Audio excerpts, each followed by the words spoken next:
only the truth, that too for you all. Shobha explores.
ఇంతకుముందు రాకపోవడానికి ఇప్పుడు రావడానికి ఏదైనా పరమార్థం ఉందా స్వామి?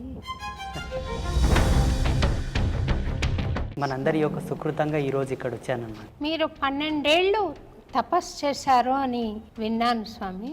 ఎక్కడ చేశారు? ఇప్పటికీ కారులో కూర్చున్నానంటే అట్లాగే వెళ్ళిపోతాను మైకం లోపల. స్వామి, అంబత్రయి క్షేత్రము నెలకొల్పాలని మీకు సంకల్పం ఎలా వచ్చింది? 2010వ సంవత్సరం లోపల తీవ్రమైన వైరాగ్యం లోపల అజ్ఞాతంలో ఉన్నాను. అప్పుడు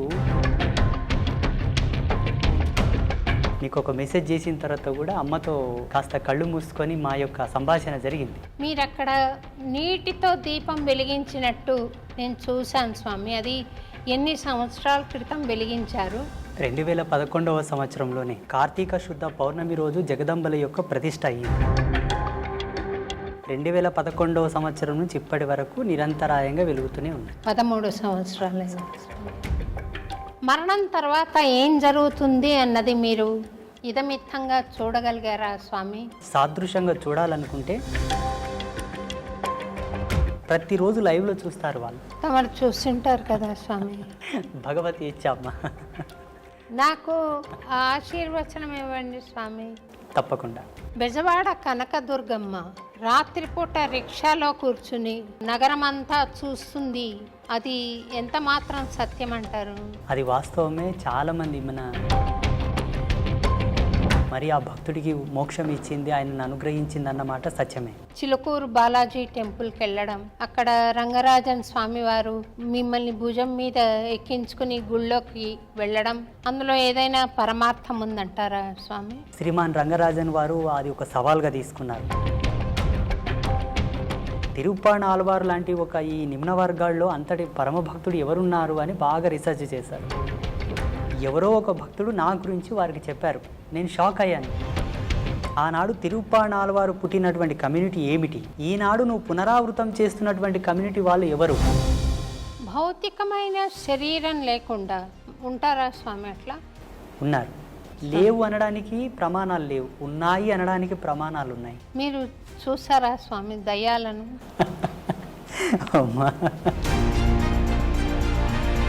నాకు భావగోచరం ఉంది స్వామి. అంటే మీరు అర్థం చేసుకోగలుగుతారు. రెండోది, నేను స్వామిని భౌతికంగా చూడలేదు స్వామి. పరమాత్మని భౌతికంగా చూడాలన్న కోరిక ప్రపంచంలో అందరికీ ఉంది. ప్రత్యక్షంగా మనం చూడాలనుకుంటే మనలాగే. నాకు ఆ యోగం ఉందా స్వామి? పరమేశ్వరి ఇచ్చా. నేను చెబుతాను మీకు ఆ యోగం ప్రసాదించుటకు మీరు చూసుటకు గల భాగ్యం ఏంటన్నది ఇది ఆఫ్ అయిన తర్వాత చెప్తాను. నమస్తే స్వామి. నమస్తే అమ్మా. ఎన్నో రోజుల నుండి మీరు అన్నమయపురం రావాలని సంకల్పించుకున్నాం స్వామి. మిమ్మల్ని ఆహ్వానించడం కూడా జరిగింది. అదెందుకో ఈరోజు పరమ పవిత్రమైన శ్రావణ మాసంలో మీరు అమ్మవారి స్వరూపంగా దయచేశారు. చాలా సంతోషంగా ఉంది స్వామి. ఈ మీ రాకలో ఇంతకుముందు రాకపోవడానికి ఇప్పుడు రావడానికి ఏదైనా పరమార్థం ఉందా స్వామి? పరమార్థం భగవతేచ్ఛ. ఆ రోజు రావాలని మేము అన్ని ఏర్పాట్లు చేశాము. స్వామి. చిన్న కారణం వలన ఆల్ ఇండియా సాధు సంత్ ప్రెస్ ఒకటి మహారాష్ట్రలో ఏర్పాటు చేశారు, ముంబైలో. స్వామి. ఆ మీటింగ్కి వెళ్ళాల్సి వచ్చింది. నేను అక్కడ వెళ్ళడం వల్ల ఇక్కడ రాలేకపోయాను. భగవత్ చింత ఆ రోజు రాలేకపోవడం, ఈరోజు రావడం, ఇది శ్రావణ మాసంలోనే చాలా పవిత్రమైన రోజు ఈరోజు. అది స్వామివారి యొక్క కృప, మనందరి యొక్క సుకృతంగా ఈరోజు ఇక్కడ వచ్చానన్నమాట. స్వామి, మీరు 12 ఏళ్ళు తపస్సు చేశారు అని విన్నాను స్వామి. ఎక్కడ చేశారు? మీ స్వత్సంకల్పమా, లేదా ఏదైనా ఎవరైనా గురువు మిమ్మల్ని ఆదేశించారా తపస్సుకి? మొదట నా స్వయం సంకల్పమే, నా సంకల్పమే. మా గురువుగారి యొక్క సపోర్ట్ నాకు బాగా తోడైంది. వారు నాకు ఇచ్చిన శక్తిపాత దీక్ష, మంత్రోపదేశ మహిమ, ఆ మంత్రం యొక్క జపశక్తి అనేది నన్ను సంకల్పము దృఢంగా నిలబడేటట్టుగా చేసి 2011లో మా ఆశ్రమానికి వచ్చి, బిజ్వార గ్రామానికి వచ్చి, అక్కడే సుస్థిరంగానే ఇన్నేళ్ళు తపస్సు చేస్తూ ఇప్పటికి కూడా అదే అనుష్ఠానంలోనే, అదే తపస్సులోనే ఉన్నాను. ఇప్పుడు జనబాహుల్యంలోకి రావడానికి గల కారణం ఏంటంటే, కొంతమంది పెద్దలు, కొంతమంది ప్రముఖులు నన్ను చెప్పారనమాట. అయ్యా, మీరు అక్కడ అనుష్ఠానానికే పరిమితం అయితే ఎట్లాగా, తిరగండి, జనాల లోపలికి తిరగండి, జ్ఞాన ప్రచారం చేయండి, ధర్మ ప్రచారం చేయండి అని. వాళ్ళు మహాత్ములే, చాలా గొప్ప గొప్ప వాళ్ళే నన్ను ప్రేరేపించారు. జేర్ స్వామి కూడా నన్ను ప్రేరేపించారు. చిలుకూరు బాలాజీ రంగరాజన్ స్వామీజీ కూడా నన్ను ప్రేరేపించారు. వాళ్ళ యొక్క ప్రేరణాత్మకంగానే జనబాహుల్యంలోకి రావడం జరిగింది. నాకు ఇక్కడ అంటే జనబాహుల్యంలోకి రావాలి, ఇలా మాట్లాడాలని ఇష్టం లేదు. ఎప్పటికీ వైరాగ్య చింతనలోనే, అజ్ఞాతంలోనే ఉండాలనేది నా సంకల్పం. ఇప్పటికీ కారులో కూర్చున్నానంటే అట్లాగే వెళ్ళిపోతాను మైకం లోపలికి. లొకేషన్ వచ్చింది, డ్రైవర్ లేపితే తప్ప లేవను. ఆ వైరాగ్య చింతన ఇంకా పోలేదు నా నుంచి. సుదీర్ఘంగా మా స్వగ్రామంలోనే అనుష్ఠానంలో ఉన్నాను నేను. మీ గురువుగారి పేరు చెప్తారా స్వామి ఒకసారి? తప్పకుండా. మనకందరికి సుపరిచితమైనటువంటి పండరిపుర క్షేత్రం, సంత్ రాజారాం కైకాడి మహారాజ్.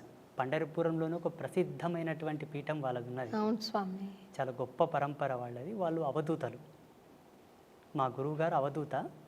వారి చేతనే దీక్షాగ్రహణము, మంత్రోపదేశ సంస్కారం అంతయు వారి చేతనే అయింది నాకు.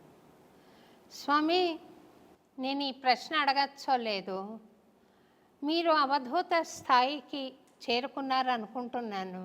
చాలా సంతోషం. అవధూత స్థాయికి చేరుకున్నాక ఈ దేశంలో ఇంత అశాంతి, ఇంత హింస, ఇంత రాజకీయము, కుటిల నీతి నడుస్తుంది కదా స్వామి. అందుకు మీ బోటి మహానుభావులు చేస్తున్న ప్రయత్నం ఏంటో ఒకసారి సెలవిస్తారు స్వామి. ప్రపంచంలో జరుగుతున్న అనేక దుర్మార్గములకు, అనేక దుశ్చర్యలకు గల కారణం ఒకటే, మనిషి ధర్మ పరివర్తనంలో లేడు. ఎప్పుడైతే ధర్మంలో ఉంటాడో, ఆచార ధర్మాన్ని కట్టుబడి ఉంటాడో, ఈ ఆకృత్యాలు జరగవు. ఇది మనకు ధర్మసింధువులో ఋషులు ఆనాడే రాసి ఉంచారు. ఈ ధర్మాన్ని గనక జీవుడు తప్పితే ఎన్ని అఘాయిత్యాలు జరుగుతాయి సమాజంలో, ఎన్ని ఆకృత్యాలు ప్రేరేపితం అవుతాయని ఋషులు ఆనాడే ఉద్ఘాటించి మనకు రాసి ఇచ్చారు. అలా కొన్ని శాస్త్ర నిఘంటువుల యొక్క పరిశోధన చేసినప్పటికీ మాకున్న స్వీయ అనుభవంతో కూడా ఈ ఆకృత్యాలు చూడాల్సి వస్తుందే అని ప్రతిరోజు మదనపడిపోతుంటాం మేము. వీటిని అరికట్టడానికి, వీటిని నివారించడానికే సమాజంలోకి రావడం, అవగాహన సదస్సులు ఏర్పాటు చేయడం, ఈ సోషల్ మీడియా మాధ్యమంగా కూడా మాకు తోచినటువంటి జగన్మాత ఇచ్చిన జ్ఞానం చేత అందరినీ జ్ఞాన మార్గంలోకి తీసుకురావడం, ఇవన్నీ జరుగుతూ ఉన్నాయి. మా సంకల్పం ఒకటే, ధర్మం నిలబడాలి, సత్యమే సమాజంలో ప్రజ్వరిల్లాలి, ప్రతి ఒక్కరి యొక్క ఆభరణం కావాలి. కంఠాభరణం ఎలా ఉంటుందో అలా ఆభరణం కావాలి. అందరూ శాంతి కాముకులై సస్యశ్యామలంగా జీవించాలన్నది మా సంకల్పం. ప్రతిరోజు జపము అయిపోయిన తర్వాత, అంగన్యాస కరన్యాసములన్నీ అయిపోయి, ఉపాసన బలం అంతా అయిపోయిన తర్వాత మంత్రక్షితలు అదే దిశగా వదులుతాను నేను. అమ్మా జగజ్జనని, ఈ సమాజంలో సుస్థిరమైనటువంటి శాంతిని నెలకొల్పమ్మా, నా బోటి వాళ్ళు చేసేటటువంటి ఈ యొక్క సంకల్ప శక్తి సత్యమైతే అది నెరవేరుగాక అని అమ్మకు ఆదేశం ఇస్తాను ప్రతిరోజు. ఆ అమ్మ యొక్క ఆశీర్వాదం, భగవత్ సంకల్పం, భగవంతుడు తలంచిన ఎడల అది ఎంత పని. మేము ఉడతా భక్తిగా ప్రతిరోజు అదే సంకల్పం చేస్తూ ఉంటాం. యజ్ఞం చేసినా, అర్చన చేసినా, భగవత్ కైంకర్యం ఏమి చేసినా కూడా ఉత్తర సంకల్పం అదే. స్వామి, అంబత్రయి క్షేత్రము నేను కూడా దర్శించుకున్నాను. మీరు చక్కటి ఆశీర్వాదం ఇచ్చి పంపించారు. ఆ క్షేత్రం నెలకొల్పాలని మీకు సంకల్పం ఎలా వచ్చింది? 2010వ సంవత్సరం లోపల తీవ్రమైన వైరాగ్యం లోపల అజ్ఞాతంలో ఉన్నాను. అప్పుడు జగదంబ యొక్క ప్రేరణ మేరకు ఒక దర్శనం వచ్చింది నాకు. ఒక స్పృహణ కలిగింది, ఒక ప్రేరణ. ఆ ప్రేరణ ఏంటని 3 రోజులు మదనపడ్డాను నేను. ఏంటి నాకు ఈ దర్శనం వచ్చింది, ఏంటి దీని విశ్లేషణ ఏంటని. ఒక మహనీయుని ఆశ్రయిస్తే ఆయనతో చర్చ జరిపాను నేను. అయ్యా, నేను జపంలో కూర్చున్నప్పుడు నాకు ఇలా కలలు వస్తున్నాయండి, అందరికి అర్థం కావాలని కలలు వస్తున్నాయండి అని చెప్పాను. అవి కలలు కాదు నాయన, నువ్వు చేసే జపము యొక్క తార్కాణం, నిదర్శనపు సూత్రములు. అవి రావడానికి గల కారణం లోక కళ్యాణమే. నీ చేత ఇది జరగనున్నది అని వారు నాకు మొత్తం వివరించి చెప్పారు. నేనేం చేయగలను? నేను దేశంగాని దేశంలో ఉన్నాను, అనగా మహారాష్ట్రలో ఉన్నాను. కూలి పని చేసుకుంటూ ఉన్నాను. నేను ఏం చేయగలను? పొద్దునుంచి సాయంత్రం వరకు కష్టపడితే 100 రూపాయలు ఇస్తారు. ఈ నా జీవన భృతితో నేను ఏమి సాధించగలనని వారిని అడిగాను. ఉత్తర క్షణమే వారు నాకు ప్రేరణ ఇచ్చారు. మీ తల్లిదండ్రులతో నేను మాట్లాడతాను, నువ్వు ఇక్కడి నుంచి వెళ్ళిపో, మీ స్వగ్రామంలో నీ వల్ల జరిగే ఉన్నాయి, నువ్వు వెళ్ళిపో అని నన్ను ఆదేశించారు. అప్పటికి నేను కొంత డబ్బు తీసుకొని ఒక వ్యక్తి కిందకు పని చేయడానికి పోయాను. ఆయన నన్ను వదలరాయి. నా డబ్బు తీర్చే వరకు నువ్వు ఎలా పోతావని ఆయన అంటాడు. మా తల్లిదండ్రులు ఆయనను వేడుకొని నన్ను పంపించారు ఇక్కడ బిజ్వార గ్రామానికి. ఇక్కడ వచ్చి 6 నెలలు తపస్సు చేశాను. మళ్ళీ అనుష్ఠానమే. 2011వ సంవత్సరం లోపల ఇలా అమ్మవార్లను స్థాపించుకొని ఒక చిన్నపాటి కుటీరం ఏర్పాటు చేసుకొని అక్కడి నుంచి నీ అనుష్ఠానమును కొనసాగించు, అది జగత్ ప్రసిద్ధమవును అని చెప్పేసి ఒక ఆదేశం. ఇప్పటికీ ఈరోజు అన్నమాయపురానికి రావడానికి గల కారణం, ఆ రోజు నేను ధ్యానామృతంలో కూర్చున్నప్పుడే వచ్చింది, నువ్వు ఈరోజు పోలేవు అని. వాస్తవంగా ఏదో ఒక ఫోన్ రావడం, నేను అక్కడ పోవడం, మిమ్మల్ని చాలా బాధ పెట్టాను. లేదు స్వామి, లేదు స్వామి, మీరు రావాలన్న ఒక తీవ్రమైన సంకల్పం తప్ప నాకు బాధ ఏం లేదు స్వామి. మీరు స్వామి రాలేదే, స్వామి రావాలి అని ఒక కోరిక తప్ప, ఒక ప్రార్థన తప్ప అన్యథా నేను భావించలేదు.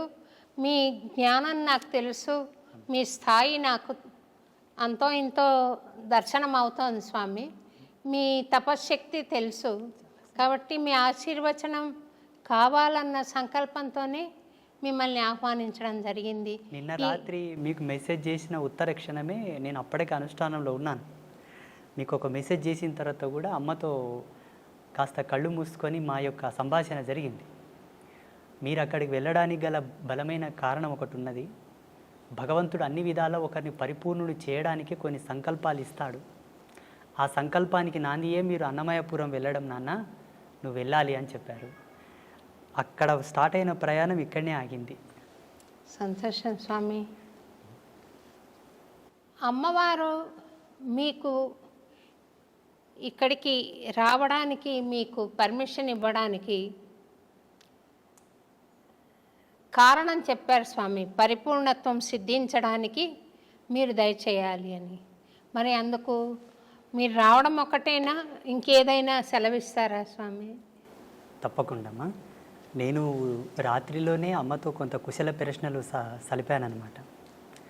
సంగీత, సాహిత్య, వాగ్గేయ ధర్మం లోపల ఉండేటటువంటి కొన్ని కళలు, ఆ ప్రత్యేకతలు వారిలో ఉన్నాయి నాయన. వారు సారస్వతమైనటువంటి ధర్మంలోనే జన్మించారు.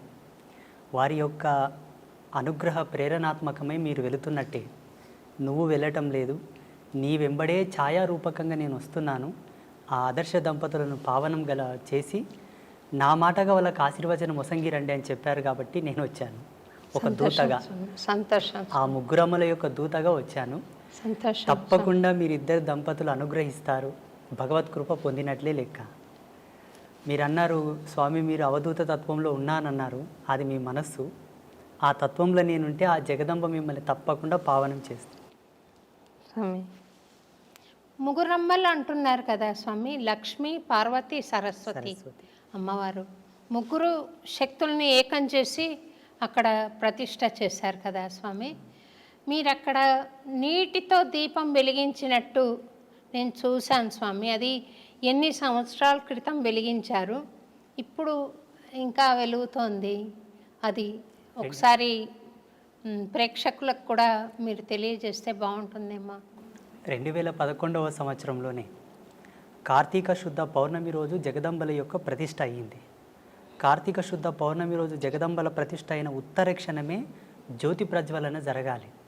సూర్యకిరణాల చేత, అగ్ని లేకుండా, కృత్రిమమైనటువంటి అగ్నిని రాల్జించకుండా సహజ సిద్ధమైన సత్యాగ్నితోటి వెలిగించాలని సూర్యకిరణాలతో వెలిగించాం. 2011వ సంవత్సరం నుంచి ఇప్పటి వరకు నిరంతరాయంగా వెలుగుతూనే ఉన్నాయి.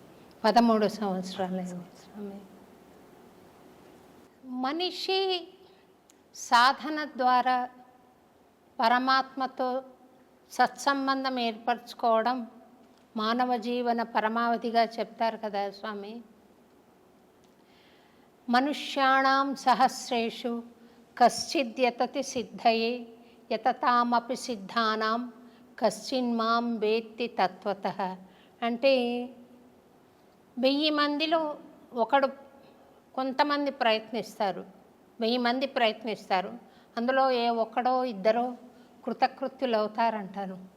మిగిలిన వాళ్ళు జన్మలు ఎత్తుతూనే ఉండాలా స్వామి? తప్పకుండా ఎత్తాలి.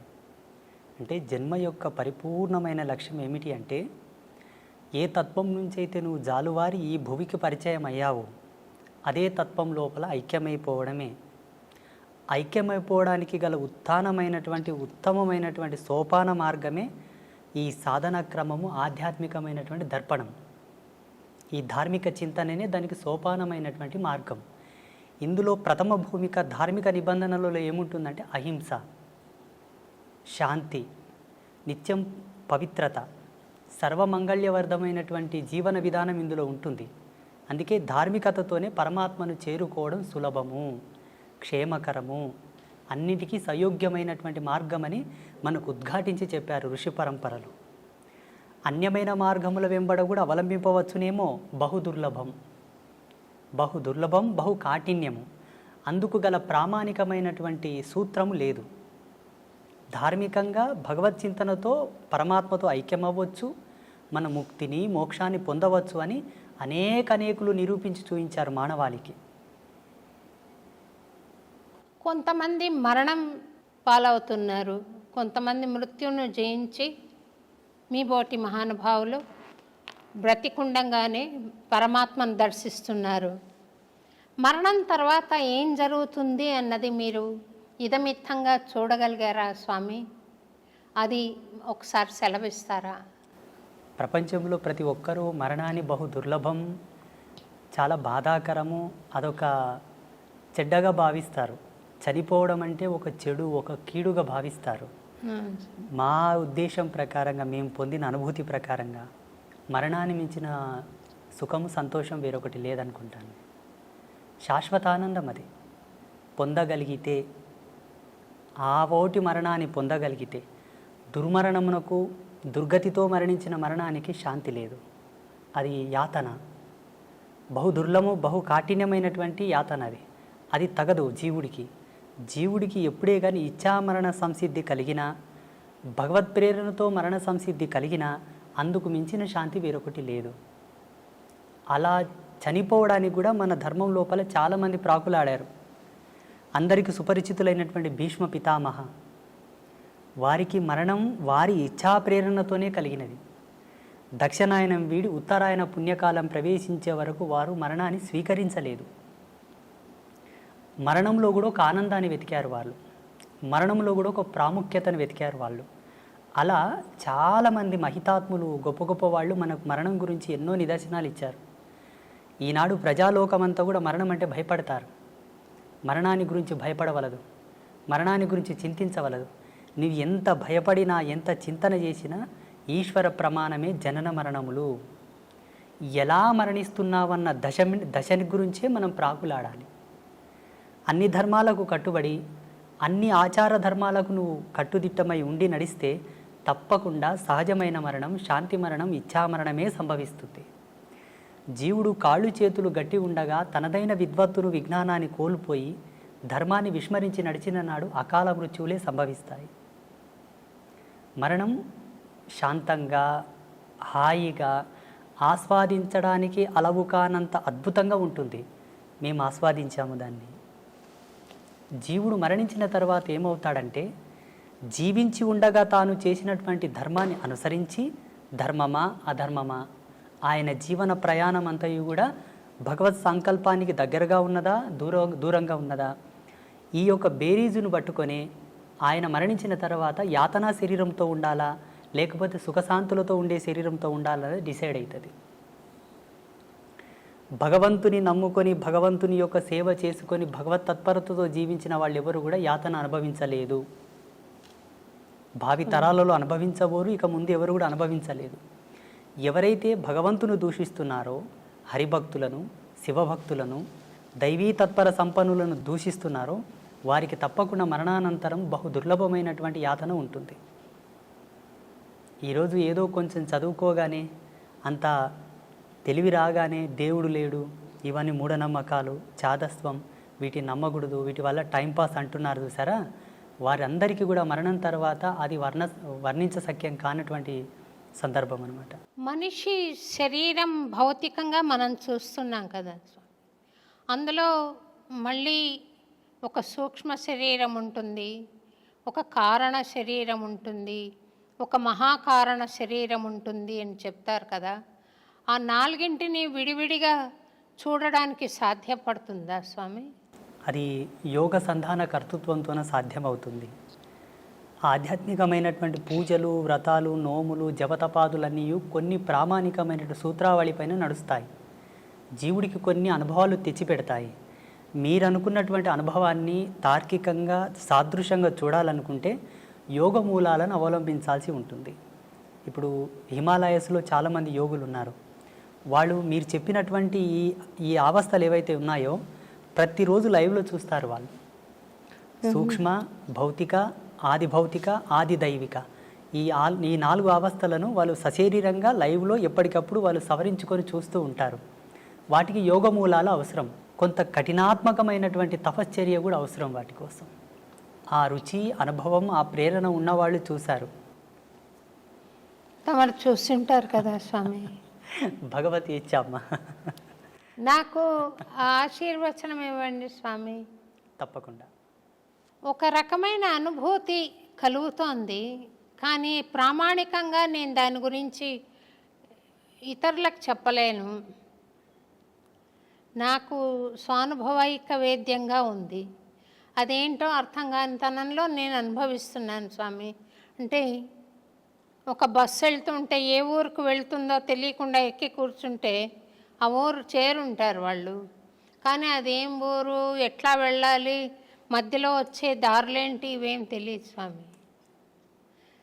మీరు నాకేమైనా గైడెన్స్ ఇవ్వగలిగితే ధన్యురాలని స్వామి. తప్పకుండా. ఇప్పుడు మీరుండేటటువంటి అవస్థ ఏదైతే ఉన్నదో ఈ వయసుతో ఈ స్థితితో ఇది చిట్ట చివరి యొక్క దశకం మీది ఉన్నది స్వామి.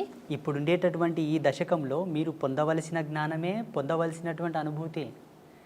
జీవుడు చివరి దశకంలో చివరి తరుణం లోపల ఈ అనుభవాన్ని గనక పొందితే ఆయనకు ఉత్తరోత్తరమైనటువంటి ధర్మాల్లో భగవంతుడు సహాయంగా ఉంటాడు అన్నది కొన్ని శాస్త్రాల్లో చదివాం మేము. మీరు అడుగుతున్నది చాలా సమంజసమైనదే. తప్పకుండా మీకు అది ప్రబోధం నేను చేస్తాను. నేను బెజవాడ కనకదుర్గమ్మ రాత్రిపూట రిక్షాలో కూర్చుని నగరం అంతా చూస్తుంది. ఆ రిక్షావాడు తీసుకెళ్ళాడు. ఒకరి అనుభవాన్ని నేను వీడియో చూశాను స్వామి. అది ఎంత మాత్రం సత్యం అంటారు? అది వాస్తవమే. చాలామంది మన కంచి పరమాచార్య మహాస్వామి వారు కూడా అమ్మవారి గురించి ఎన్నో ప్రత్యక్షమైన సాక్ష్యాలు చెప్పారు. అలాగే చాలామంది జగద్గురువులు కూడా అమ్మవారి యొక్క లీలలు, అమ్మవారు ఒక భక్తుడి యొక్క కోరిక మేరకు రిక్షాలో కూర్చొని నగరమంతా తిరిగేసి మరి ఆ భక్తుడికి మోక్షం ఇచ్చింది, ఆయనను అనుగ్రహించింది అన్నమాట సత్యమే. ఈ అనుభవాన్ని చాలామంది జగద్గురువులు గొప్ప గొప్ప పీఠాధిపతులు కూడా వర్ణించి ఉన్నారు. చాలామంది మహాత్ములు కూడా వారి సంభాషణలో వీటి ప్రస్తావన చెప్పారు. భక్తుల యొక్క ఉద్ధరణ కొరకు 10 మందికి సాక్ష్యం కావాలి కదమ్మా. ఇప్పుడు ఏదైనా ఒక ప్రత్యక్ష సాక్ష్యం ఉంటేనే నమ్మేటటువంటి జనాలు తయారైనరు. ఇప్పుడు ఈ మధ్యలో కూడా చాలామందికి స్వామీజీలు కూడా అమ్మవారితో చేసిన అనుభవాలు చెబుతూ ఉన్నారు. వారు అక్కడ వెళ్ళినప్పుడు అమ్మవారు వారికి ఇచ్చేటటువంటి దర్శనం, వారితో చెప్పేటటువంటి మాట తీరు అంతయు కూడా సామాన్య ప్రజలకు వర్ణిస్తూ ఉన్నారు, చెబుతూ ఉన్నారు. అది జరిగిన మాట వాస్తవమే, అది జరిగింది. కొన్ని సంవత్సరాల క్రితం నేను ఒక చిన్న వీడియో చూశాను స్వామి. మీరు చిలుకూరు బాలాజీ టెంపుల్కి వెళ్ళడం, అక్కడ రంగరాజన్ స్వామివారు మిమ్మల్ని భుజం మీద ఎక్కించుకుని గుళ్ళోకి వెళ్ళడం నేను చూశాను. అందులో ఏదైనా పరమార్థం ఉందంటారా స్వామి? సమాజంలో చాలామంది ఇప్పుడు అస్పృశ్యత గురించి చాలా కాంట్రవర్సీ చేస్తూ ఉన్నారు. బ్రాహ్మణులు ఈ సబ్బండ వర్ణాల వాళ్ళని, దళితులను పట్టి పీడించారు, సనాతన ధర్మానికి దూరం చేశారు, ఈ ధర్మం పట్ల వాళ్ళకి ఏ హక్కు లేకుండా వాళ్ళని వెలివేశారు అని చాలామంది కాంట్రవర్సీ చేస్తున్నారు. శ్రీమాన్ రంగరాజన్ వారు అది ఒక సవాల్గా తీసుకున్నారు. పెద్ద డిబేట్ జరిగింది వారిపైన, అంటే బ్రాహ్మణ పెద్దల పైన పెద్ద డిబేట్ జరిగింది. అట్లేం లేదండి, మా బ్రాహ్మణ సమాజంలో కూడా ఈ ఎవరైతే నిమ్న వర్గాల వాళ్ళు ఉన్నారో వాళ్ళని హక్కున చేర్చుకున్న మహనీయులు చాలామంది ఉన్నారు. 2700 సంవత్సరాల క్రితం శ్రీరంగ క్షేత్రంలో జరిగినటువంటి ఒక అద్భుతమైన ఘట్టాన్ని వారు వివరించారు. అక్కడ ఉండేటటువంటి కొంతమంది పెద్దలు ఎప్పుడో జరిగింది చెబుతావేంటయ్యా, ఇప్పుడు ఏమైనా చేసేవాళ్ళు ఉన్నారా, ఇప్పుడు ఏమైనా చేరదీసేవాళ్ళు ఉన్నారని ప్రశ్నించారు. అయ్యో ఎందుకు, నేనున్నాను కదా, నేను చేస్తానని వారు ముందుకొచ్చారు. అక్కడ 2700 సంవత్సరాల క్రితము జరిగినటువంటి అద్భుతమైన ఘట్టాన్ని పునరావిష్కృతం చేస్తూ శ్రీమాన్ రంగరాజన్ గారు జియాగూడ రంగనాథ స్వామి దేవాలయం లోపల వారు చాలా వరకు శోధించారట. ఆ రోజు లోకసారంగముని తిరుప్పాణ ఆల్వార్ అని ఒక ఆల్వారుని భుజాల మీద ఎత్తుకున్నాడు. తిరుప్పాణ ఆల్వార్ లాంటి ఒక ఈ నిమ్న వర్గాల్లో అంతటి పరమభక్తుడు ఎవరున్నారు అని బాగా రీసెర్చ్ చేశారు. ఎవరో ఒక భక్తుడు నా గురించి వారికి చెప్పారు, అయా ఒక ఆయన ఉన్నాడు, ఫలానా విజవార గ్రామంలో, వయసు చిన్నదే, తన వరకు తను ఒక చిన్న కుటీరం ఏర్పాటు చేసుకొని రోజు తపస్సు పూజలు చేస్తూ ఉంటాడు, మీరేమన్నా వారిని సంప్రదించండి అంటే వారు నాకు ఫోన్ చేశారు. నేను ఇట్లా రంగరాజన్ పంతుల్ని మాట్లాడుతున్నాను, మీరు ఒకసారి హైదరాబాద్ రావాల్సి ఉంటుంది, పలానా కార్యక్రమం చేస్తున్నాము అన్నారు. నాకు దాని గురించి ఏం తెలియదు. అయ్యో తప్పకుండా వస్తానండి అన్నాను. అప్పటికి నేను ముంబైలో ఉన్నాను, మా గురువుగారి పీఠంలో ఉన్నాను. ఆ ప్రోగ్రామింగ్కి సరిగ్గా అదే రోజు సికింద్రాబాద్ రైల్వే స్టేషన్లో ట్రైన్ దిగి అటు నుండి సీదా జియాగూడ రంగనాథ స్వామి దేవాలయానికి వెళ్ళాను. అక్కడ వెళ్ళగానే చాలామంది పండితులు, విప్రోత్తములు, బ్రాహ్మణులు, మంగళ వాయిద్యాలు ఎంతోమంది కూర్చొని ఉన్నారు, కెమెరాలు ఉన్నాయి, మీడియా వాళ్ళు ఉన్నారు. నేను షాక్ అయ్యాను. అక్కడ ఆ సమయంలో వారు చేసినటువంటి ఘట్టమే మునివాహన సేవ. వాస్తవంగా వారు ఒక ఆదేశాన్ని, భగవత్ ఆదేశాన్ని, చిలుకూరి బాలాజీ స్వామి వారి యొక్క ఆదేశాన్ని స్వీకరించే ఈ ఘట్టము చేశారని నేను భావిస్తాను. మొత్తం సమాజానికి ఒక అద్భుతమైన మెసేజ్ అది. ఏంటి, మనసు పరిమళించి స్వీకరించగలిగితే ధర్మాన్ని ఎవరైనానూ స్వీకరించవచ్చు. అలా స్వీకరించలేని పక్షాన భగవంతుడు ఏం చేయదు, ధర్మం కూడా ఏం చేయదు కదా. ఆ కోణంలో అందరికీ ఒక మంచి మెసేజ్ పోవాలని చెప్పి వారు ఆ కార్యక్రమం చేశారు. స్వామి, అయితే స్వామి, ఒక స్వాముల వారు ఆయన సాధనా సంపత్తి ద్వారా జ్ఞాన మార్గంలో ప్రవేశించి ఆయనకు ఆత్మజ్ఞానం కలిగిన తర్వాత ఆయనకు కులతత్వం ఏముంటుంది స్వామి? ఆయన బ్రహ్మర్షితో సమానం కదా స్వామి? ఉండదు. అంటే ఇక్కడ పరమహంస పరివ్రాజక తత్వం పొందినటువంటి మహనీయులకు ఏ విధమైన భేదము, భావన, చింతన, తన మన ఏవి ఉండవు. ఆ బోటి జ్ఞానులు సమాజంలో అందరూ ఉండి ఉంటే ఇంతటి ప్రశ్న, ఇంతటి సమాధానం మనకు అవసరం ఉండేది కాదు. సమాజంలో విభిన్నమైన భావాలు, విభిన్నమైన జీవన విధానాలు, విభిన్నమైనటువంటి ఆలోచన స్థితులతో ఉండేటటువంటి సమాజం ఇప్పుడున్న సమాజం. అందరికీ సమాధానం చెప్పగలిగేటటువంటి క్రియ ఒకటి జరగాలి. అందుకు పరమాత్మనే ఎందుకు ఆహుతి కాకూడదు? ఆ పరమాత్మ యొక్క భక్తుడే ఎందుకు సమిధ కాకూడదు? ఆ సమాధానము జ్వాలల్లో కాలడానికి, ఆ సమాధానపు చర్యకు ఆహుతైనటువంటి జ్వాలగా, ఆ సమిధగానే రంగరాజన్ గారు నేనిద్దరం మారడం జరిగింది. ఇక్కడ ఉండేటటువంటి స్వామీజీకి ఆ భేదము లేదు, అక్కడ ఉండేటటువంటి స్వామికి ఏ భేదము లేదు. కానీ సమాజంలో ఎవరికి కూడా సందేహం లేకుండా ఏ ఒక్కరికి, పండితుడి నుంచి పామరుని వరకు అందరికీ సమానమైనటువంటి ఒక సమాధాన ప్రేరేపకమే ఆ మునివాహన సేవ. నాలో వాళ్ళు కులము చూడలేదు, నాలో వాళ్ళు వర్గభేదము చూడలేదు. సమాజంలో ఎక్కడి నుంచి అని తీసుకున్నావు అన్న ప్రశ్న వస్తుంది. ఆనాడు తిరుప్పాణాళ్వారు పుట్టినటువంటి కమ్యూనిటీ ఏమిటి, ఈనాడు నువ్వు పునరావృతం చేస్తున్నటువంటి కమ్యూనిటీ వాళ్ళు ఎవరు? ఆయన భాగవతుడా, భక్తుడా, భగవంతుడా, స్వామీజీయా, సన్యాసియా పక్కన పెడితే వర్గీకరణ ప్రకారంగా దృశ్యంతో చూసేవాళ్ళు ఉన్నారు ఇప్పుడు సామాన్యులు. వారి కోరకై నన్ను ఎంచుకొని నన్ను వారు ఆ కార్యక్రమంలో స్వామివారే ముందుకు తెచ్చారు. మీరన్న భావనతో ఎక్కడ కూడా భేదం అక్కడ లేదు, నాలో లేదు, వారిలో లేదు. జనాలలో కోసం జనబాహుల్యంలో అది ఒక మంచి నిర్దేశకం కావాలి కాబట్టి వారు తీసుకోవడం జరిగింది.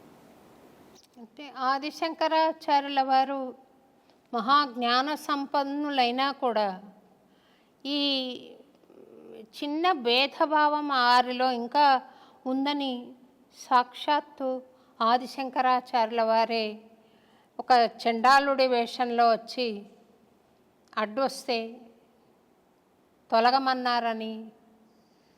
దేన్ని తొలగమంటావు? శరీరాన్ని తొలగమంటావా? ఆత్మను తొలగమంటావా? శరీరం నశ్వరం, ఆత్మ అనశ్వరం కదా, మరి దేన్ని తొలగమంటావు అని పవిత్రమైన ఆత్మన దాన్ని భరిస్తున్న శరీరాన్న అని అడిగాడని చెప్తారు కదా స్వామి, అది సత్యమేనా? సత్యమే. ఇలా శంకరాచార్యుల వారి జీవితంలో ఎన్నో సాక్ష్యాలు ఉన్నాయి. మనకు సినిమాల మాధ్యమంగా గ్రాంధికంగా ఈ ఒక ఉదాహరణ ప్రాచుర్యంలో ఉన్నది. ఇలా వారి అనుభవంలో చాలా ఉదాహరణలు ఉన్నాయి శంకరాచార్యుల వారి జీవితంలో. అది ఒకటే కాక అటు ముందు కూడా కొన్ని సంఘటనలు వాళ్ళు ఎదుర్కోవడం జరిగింది. ఇప్పటికీ ఎందరో మహనీయులు ఇటువంటి సన్నివేశాలు చూసి ఉన్నారు. రామానుజుల వారి జీవితంలో కూడా ఒక ఘట్టం జరిగింది. రామానుజుల వారి జీవితంలో, మధ్వాచార్యుల వారి జీవితంలో మహనీయులకందరికీ కూడా ఎక్కడో ఒక్క మూలన జ్ఞానపు అంకురము వెలిగించడానికి, పరమాత్మనే తట్టి లేపడానికి కొన్ని సంఘటనలు జరిపించాడు. ఆ చిద్విలాస స్వరూపుని యొక్క లీలలవి, ఆ పరాత్పరుని యొక్క లీలలవి. ఆయననే సామాన్యుడిలా వచ్చి, చండాలుడిలా వచ్చి, నిషిద్ధ కులములో పుట్టినటువంటి ఒక భక్తుడిలా వచ్చి భాగవతులకు, త్రిమతాచార్యులకు కొంతలో కొంత జ్ఞానోపదేశం చేశాడు అక్కడ జరిగినటువంటి సంభాషణ మూలంగా. స్వామివారు, శ్రీ వెంకటేశ్వర స్వామివారు ఆ తిరుమల కొండలపైన ఎందరితోనో ఎన్నెన్నో ఆటలాడాడు, క్రీడలాడారు. చాలామంది భాగవతులతో, పుణ్యాత్ములతో ఆయన క్రీడించాడు, సంభాషించాడు. అందులో సెన్సులు ఉన్నారు, దళితులు ఉన్నారు, కొండల్లో జీవించే వాళ్ళు ఉన్నారు, చాలామంది ఉన్నారు. కొన్ని కథలు ప్రాచుర్యంలోకి వచ్చాయి. ఇప్పుడు వేంగమాంబ కానీ, అక్కడ ఉండేటటువంటి ఒక భక్తుడు కానీ, హాతీరాం బాబాజీ కానీ, ఇటువంటి వాళ్ళ గాథలు కొన్ని ప్రాచుర్యంలోకి వచ్చాయి. మరుగున పడిపోయిన చరిత్రలు చాలా ఉన్నాయమ్మా. స్వామి ఎందరెందరితోనో సంభాషించినటువంటి కథలు చాలా ఉన్నాయి. మాబోటి వాళ్ళు వాటిని తెలుసుకొని పసిగట్టి కొందరికి మాత్రం వాటి చెబుతూ, చూడన్నా మీరు దేనికి తక్కువ కాదు, శ్రీ వెంకటేశ్వర స్వామి వారే మీ వాళ్ళతో మాట్లాడారయ్యా, మీరు స్వామివారికి పాత్రులే, మీరు స్వామివారిని చేరండి, సేవించండి, వేడుకోండి అని చెప్పేసి చాలామందిని నేను ప్రేరేపితం చేశాను. ఈ ముగురమ్మల మూలపుటమ్మ అంటారు కదా స్వామి, ఆ ముగురమ్మలు ముక్కోటి దేవతలు ఒక్కటైనారు, చక్కని పాపను ఇక్కడ ఉంచారు అన్నారు. ఈ అమ్మలంతా కలిసి అక్కడ ఉన్నారు అని ఒక భక్తుడి భావన. మీరు వెంకటేశ్వర స్వామిలో అమ్మని దర్శించుంటారు కదా స్వామి, అమ్మలో కూడా వెంకటేశ్వర స్వామి కనపడుతూ ఉండాలి కదా. ఈ అభేదత్వం ఉన్నప్పుడు మా దేవుడు గొప్ప, మీ దేవుడు గొప్ప అనుకోవడం మూర్ఖత్వం అవుతుందేమో కదా స్వామి. భగవంతుణ్ణి ఎప్పుడైతే భేదంతో చూశావో జీవుడు ఇంకా పరిపూర్ణుడు కాలేదు అని లెక్క. అది సాంప్రదాయికంగా అవనివ్వండి, పీఠ పరంపరానుగతంగా అవనివ్వండి, జీవుడు తరించుటకు పలు మార్గాలున్నాయే తప్పిస్తే ఉత్తమమైనటువంటి స్థితి చేరడానికి ఉన్నది ఒకటే, పరమాత్మ. ఆ పరమాత్మకు ఏ విధమైన రూపభేదము లేదు, లింగభేదము లేదు, వర్గభేదము లేదు, ఏ విధమైన సాంప్రదాయమైనటువంటి భేదము లేదు. జీవుడు తనకు విజ్ఞాన విద్వత్వ ఆవిష్కరణ చెంది తాను కొన్నింటిని పరిగణలోకి తీసుకున్న తర్వాత కొన్ని కట్టుదిట్టమైన ఆచారాలను ఏర్పాటు చేసుకున్నాడు. వారి యొక్క ఆశ్రమ ధర్మాలు, పీఠ పరంపరానుగతంగా వచ్చేటటువంటి సూత్రాలను పట్టుకున్నారు. భగవంతునికి అవి ఎన్నడి కూడా చెల్లవు.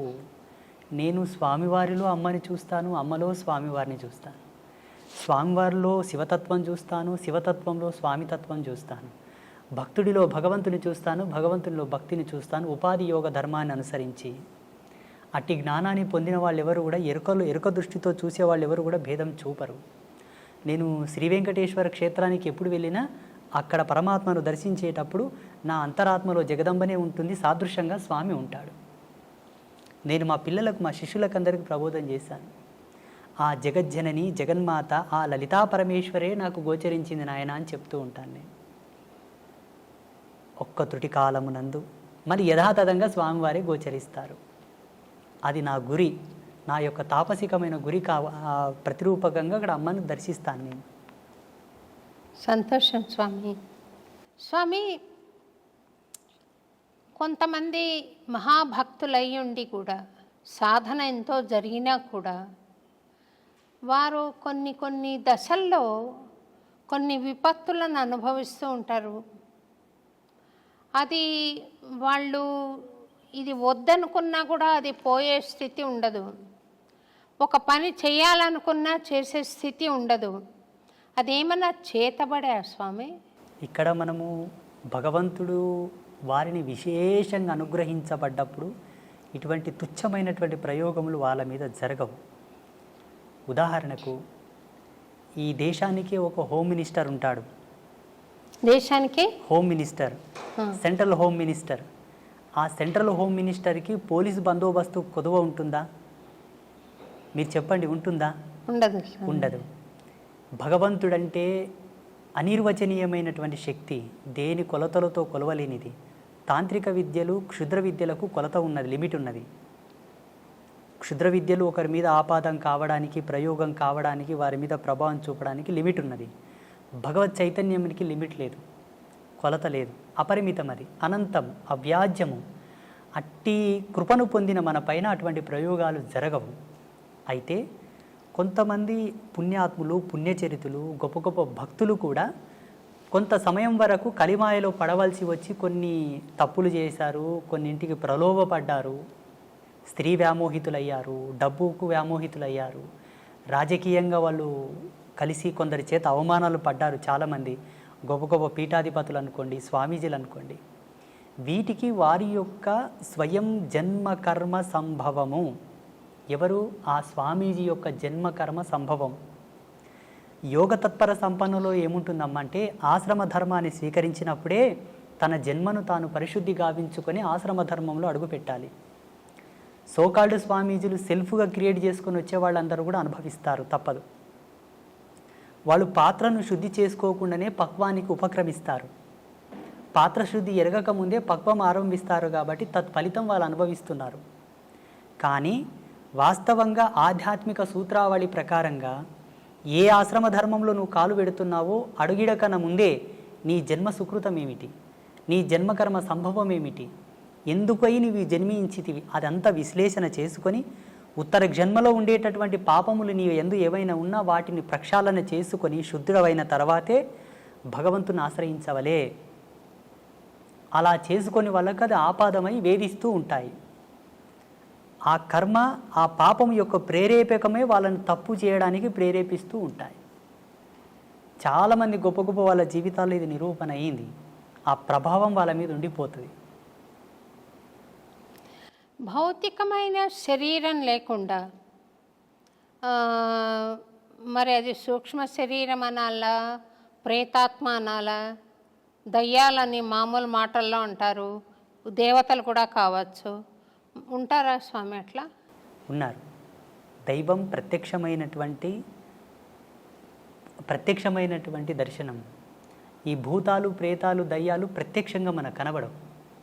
భగవంతుడు దర్శనమిస్తాడు కానీ వాళ్ళు మనకు దర్శనం అవ్వరు. ఆ దుష్టశక్తిని పసిగట్టి పట్టుకోవాలంటే అంతకు సమానమైనటువంటి దైవశక్తి కలిగి ఉండాలి. ఆ ప్రేరణాత్మకమైనటువంటి శక్తి ఉంటే మనం భూతాలను ప్రేతాలను పట్టుకోవచ్చు, చూడవచ్చు కూడా. ఇవన్నీ కూడా ఉన్నాయి సమాజంలో. లేవు అనడానికి ఆస్కారం లేదు, ఉన్నాయి అనడానికి ప్రమాణాలు ఉన్నాయి. ఆ ప్రమాణాలు వేటిపైన ఆపాదం అవుతున్నాయో మేము నిరూపించగలం. లేవు అనడానికి ప్రమాణాలు లేవు, ఉన్నాయి అనడానికి ప్రమాణాలు ఉన్నాయి. మీరు చూసారా స్వామి దయ్యాలను? అమ్మా నారాయణ, చూశాను. అంటే ఎందుకు మీ వద్దకు రావడానికి కారణం ఏంటి స్వామి? వాళ్ళకు కొన్ని వాళ్ళకు ఉండేటటువంటి స్వయం కోరికలు కొన్ని ఉంటాయి, స్వయం ప్రేరణలు కొన్ని ఉంటాయి.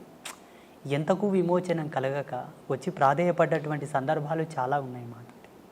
కొన్ని ఆత్మలు, మీరు పుణ్యాత్ములు అంటారు, పుణ్య తపస్వీకులు అంటారు, మీ యోగ మహిమతో మాకు విమోచనం కలిగించండి, మాకు శాంతిని ప్రసాదించండి, మా వారసులు మీ దర్శనార్థంపై వస్తున్నారు, వారికి మీరు చెప్పి మాకు సద్గతి కలిగేటట్టుగా చేయండి, ఎన్నాళ్ళంటూ మేము ఈ యాతన శరీరంతో ఉండగలము అని చెప్పి మాకు గోచరించిన వాళ్ళు ఉన్నారు, గోచరిస్తున్నారు కూడా ఇప్పటికీ.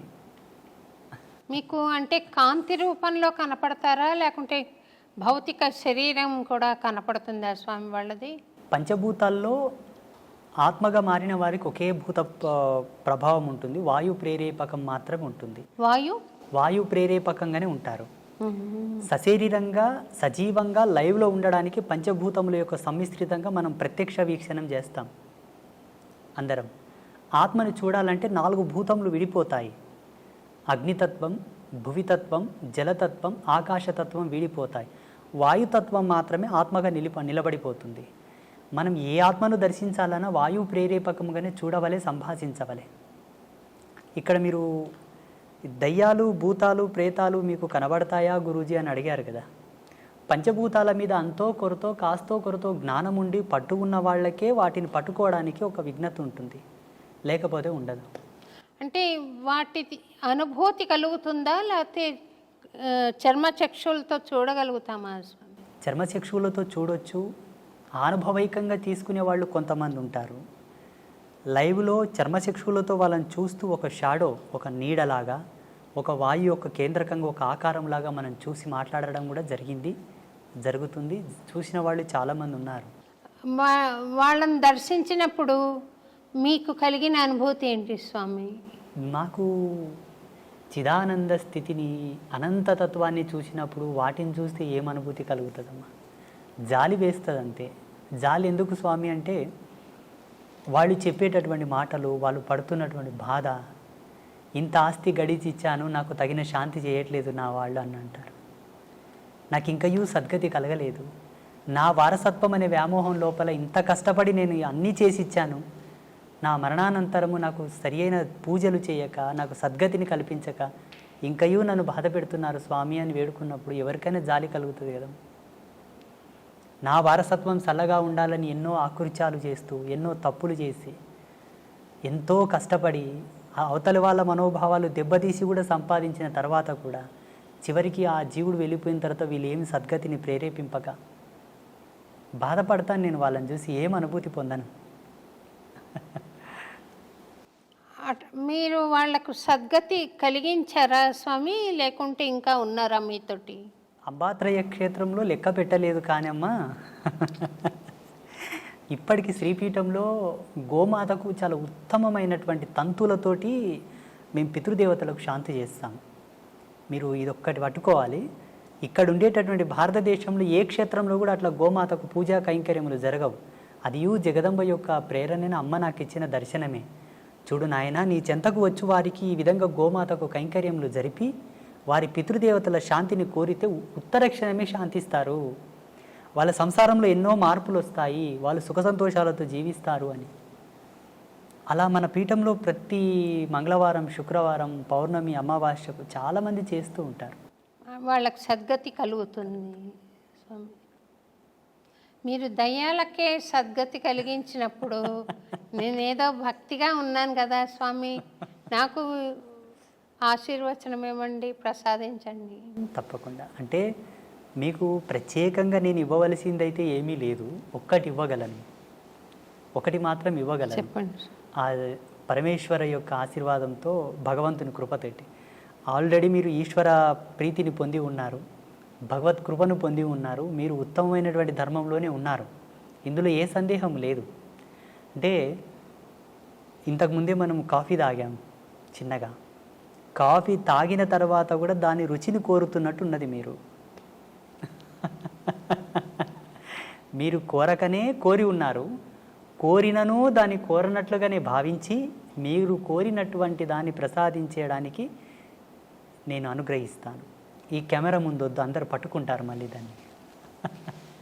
అమ్మా స్వామి, అన్నమాచార్యుల వారు 32,000 కీర్తనలు స్వామి మీద రాసిన మహానుభావుడు స్వామి.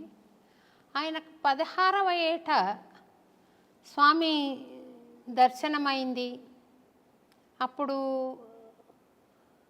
స్వామి ఆయనను, నీ తల్లితో పాటు నీ స్వగ్రామానికి వెళ్ళిపో, తాళ్లపాకకి, నువ్వు పెళ్లి చేసుకో అని ఆదేశం ఇచ్చాడని, రోజుకొక సంకీర్తన తక్కువ కాకుండా నా మీద పాడు నువ్వు అని చెప్పాడని చరిత్ర చెబుతుంది స్వామి. ఆ దర్శనం భౌతికంగా అన్నమాచార్యుల వారు చూసారా, లేక జ్ఞాన జ్యోతి స్వరూపమా?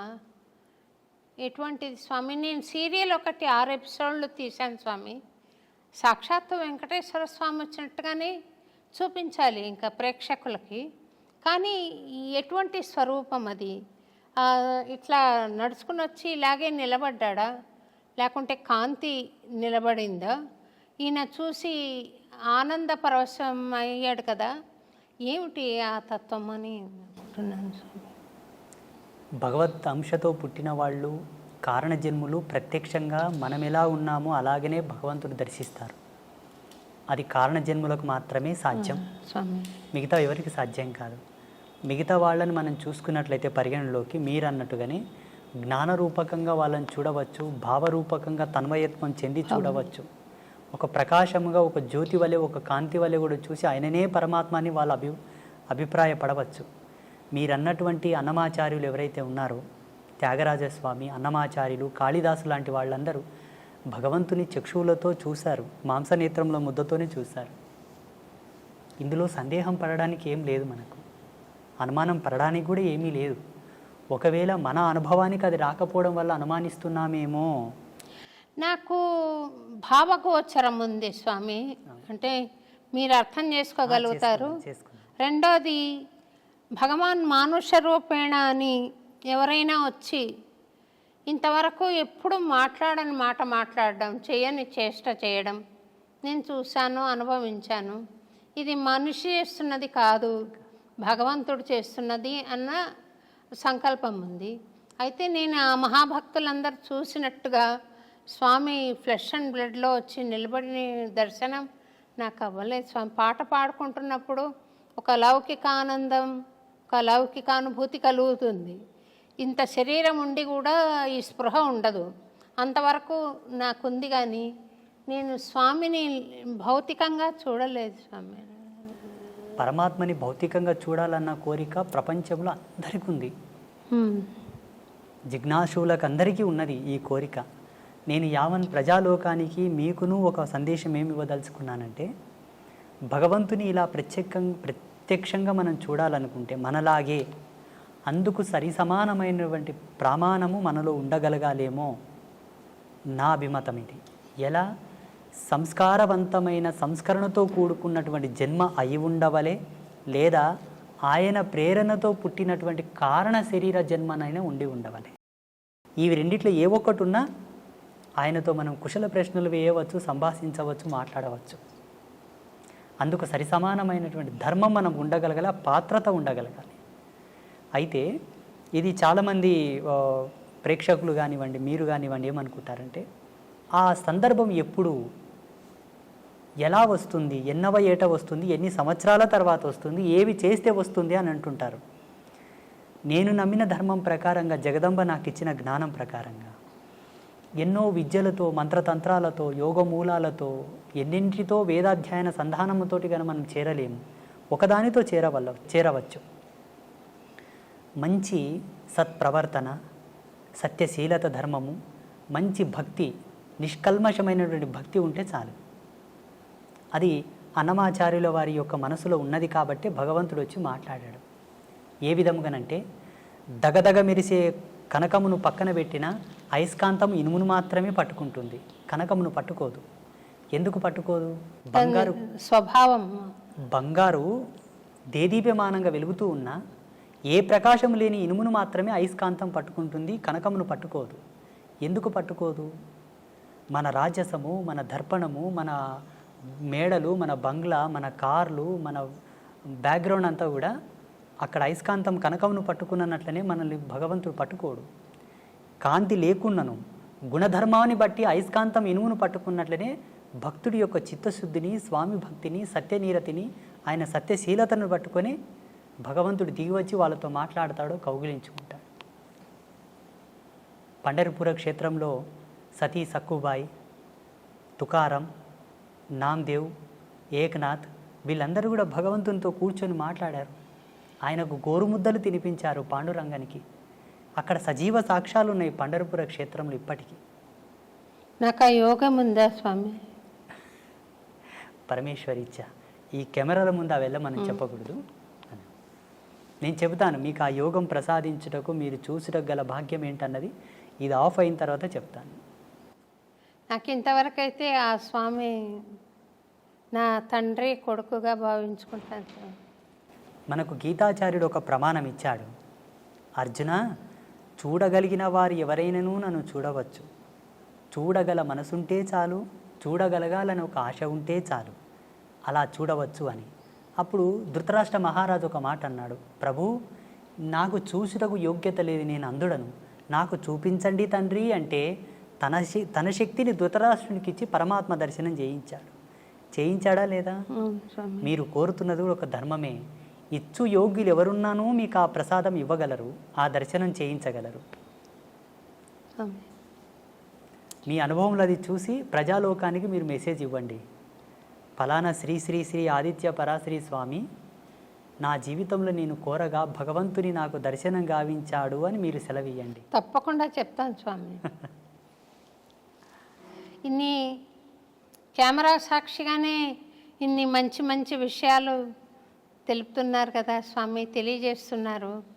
నేను చెప్పేది అవసరమా? వాళ్ళు నేను తెలుసుకుంటున్నానని చెప్పకనే తెలుసుకుంటున్నారు. కానీ నాకు దర్శనమైనప్పుడు మటుకు తప్పకుండా తెలియజేస్తాను స్వామి. నేను ఈ కెమెరా ఆఫ్ అవ్వగానే అందుకు సంబంధించిన మూలాలు నేను వివరిస్తాను మీకు. మీరు తప్పకుండా చేసుకుంటారు అన్న నమ్మకం నాకుంది. సంతోషం స్వామి. మీ లక్ష్యంగా అది మిగిలిపోయి ఉన్నది. స్వామివారు మమ్మల్ని ఇక్కడ పిలిపించారని నేను భావిస్తున్నాను. సంతోషం స్వామి. ఈ ఏమాత్రము భయము భక్తి లేకుండా నాకు ఇక్కడ కన్నా అక్కడ డబ్బు ఎక్కువ వస్తుంది, అక్కడ కన్నా అక్కడ డబ్బు ఎక్కువ వస్తుందని కొంతమంది స్వామి సేవకులు ప్రవర్తిస్తూ ఉంటారు స్వామి. నాకు ఒక స్టూడెంటు ఆ అమ్మాయి అడిగింది, స్వామిని చూసి భయపడలేదా స్వామి మేడం వాళ్ళు అని. ఎందుచేతనని ఇట్లా భగవంతుడు ఒక వ్యాపార వస్తువు అయిపోయినాడు? ఎందుచేత? వాడి సంకల్పం ఉంటే అది జరగదు కదా స్వామి. ఇట్లా ఎందుకు? అలాంటి వాళ్ళ పూజలు ఎందుకు? అలాంటి వాళ్ళ అర్చనలు ఎందుకు ఆయనకు? ఆయన అనుకుంటే మంచి వాళ్ళని ఏర్పాటు చేసుకోలేరా? తిరుపతిలో ఏవేవో జరుగుతున్నాయని ఒక వినికిడి, ఎందుకు అలా జరిపించుకుంటున్నాడు? ఆయన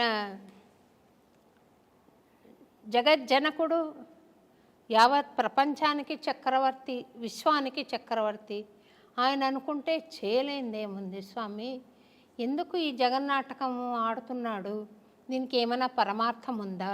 ఈ సృష్టికి ఒక కారణం ఉందా? ఎందుకు ఇలా జగన్నాటకం సాగుతోంది అనే దానికి. సమస్త జీవరాశుల యొక్క దాహం తీర్చేది జలం, నీళ్లు. శుద్ధమైనటువంటి నీళ్లతో కూడుకున్న ఒక కొలను ఉన్నది. ఆ కొలనులో అందరూ దాహం తీర్చుకోవలసిన ఒక అవకాశం ఉన్నది. మిగతా జీవరాశులు, మానవాళి అంతా కూడా. అందులో బుద్ధిమంతులు తగినన్ని నీళ్లు తాగి పక్కకొస్తారు. అజ్ఞానులు నీళ్లు తాగుటయే కాక కాళ్ళు చేతులు కడుక్కుంటారు. మూర్ఖులు కాళ్ళు చేతులు కడుక్కోవడం కాకుండా దాంట్లో ఈత కొడుతూ ఆ నీళ్లను ఒండ్రు చేసేసి ఎవరికి తాగకుండా పనికి రాకుండా చేసేస్తుంటారు. దానికి తగినటువంటి పరిణామం కూడా వాళ్ళు అనుభవించాలి, తప్పదు. ఇది జగత్ సత్యం. ఈ ప్రపంచంలో ఏ అవస్థతోనైనా దేనితోనైనా ఆడుకోనవచ్చును, ఏ బంధంతోనైనా ఆడుకోనవచ్చును, కానీ భగవద్బంధంతో ఆడుకోకూడదు. భగవంతుడు ఆట కాదు, అనుభూతి. భగవంతుడు వ్యాపారం కాదు, పరమ భక్తి. అక్కడ వ్యాపారం మొదలైంది, ఆట మొదలైందంటే జీవితానికి వచ్చేటటువంటి అనర్థాన్ని కూడా అనుభవించాలి. జాగ్రత్త, ఇది సత్యం. ఆ మాత్రం విషయ జ్ఞానం లేకుండా ప్రవర్తిస్తున్నారంటే వారు కలియుగంలో ఉన్న రాక్షసులే, ఈ కలియుగంలో నడయాడుతున్న రాక్షసులు. భగవంతుడు దిగివచ్చి వాళ్ళకు జ్ఞానం చేసి వాళ్ళని సన్మార్గంలోకి తీసుకురావచ్చు కదా స్వామీజీ అని మీరు అనుకునవచ్చును. భగవంతుని శక్తిని ఈ పామరులతో తులనాడబడదు. వాళ్ళకు జ్ఞానం కలిగించి వాళ్ళని యథాతథంలోకి తీసుకురావడానికి భాగవతులు ఉన్నారు. ఆయన సేవతో ఆయన నామాన్ని ప్రచారం చేస్తున్నట్టు పుణ్యాత్ములు ఉన్నారు. వాళ్ళు తీసుకురావాలి. వాళ్ళ చేత కాని సందర్భంలో అప్పుడు భగవంతుడు దిగి వస్తాడు. స్వామి సేవకులం మేము ఉన్నాం కదమ్మా. ఫస్ట్ దూతలు వెళ్తారు నేరస్తునికి. దూతలు వెళ్ళి ఆ నేరం యొక్క సమాచారం చెప్పి తీసుకొని వస్తారు రాజు చెంతకు. ఆయన రాకపోతే రాజు దిగి వస్తాడు. ఇప్పుడు తిరుమల క్షేత్రంలో జరుగుతున్నటువంటి ప్రతి అనర్థము అక్కడ వాస్తవంగా చాలా తప్పులు జరుగుతున్నాయి. తిరుమలలో చాలా వికృతాలు కూడా జరుగుతూ ఉన్నాయి. ఎటువంటివి జరుగుతున్నాయి అంటే మాలాంటి ధర్మపరులు కూడా అక్కడ వెళ్ళడానికి ఆలోచించాల్సి వస్తుంది. ఇప్పుడు ప్రస్తుతం మొన్ననే వెళ్ళొచ్చాను నేను. ఇవి జరగడానికి గల కారణం ఏంటంటే రాజకీయ దౌర్బల్యం. స్వామివారికి రాజకీయపు హక్కులు కలిగించారు కాబట్టి అక్కడ మెయిన్ ఇవి జరుగుతూ ఉన్నాయి. అవి తొలగాలి. 2, మనకుండేటటువంటి శ్రీ వైష్ణవ పరంపరకు ఉండేటటువంటి స్వాములందరూ కూడా మౌనంగా కూర్చోవడం తగదు. స్వాములందరూ పీఠాధిపతులందరూ కూడా మౌనంగా ఉన్నారు, అది తగదు. అది వాళ్ళు అలా ఉండడం చేత వీళ్ళు విజృంభిస్తున్నారు. ఎంతకు భగవంతుని యొక్క త్రిపుండ్రములను ధరించి భగవంతుని యొక్క నామాన్ని చెప్పుతున్న మనకు ఆయనను రక్షించుకునే హక్కు మనకు ఉంటుంది. మన తల్లిదండ్రుల మీదకి ఎవరన్నా వస్తే మనం ఊరకుంటామా? ఊరక ఉండము కదా, తిరగబడతాం. అతడు సర్వులకు తండ్రి. ఆ తండ్రిని దిగివచ్చి ఈ పామరుల మీద పోరాటం చేయి వాళ్ళని మార్చడం కూడా ధర్మం కాదు. మనం ఉన్నాం, మనం ప్రశ్నిద్దాం, పోరాడదాం.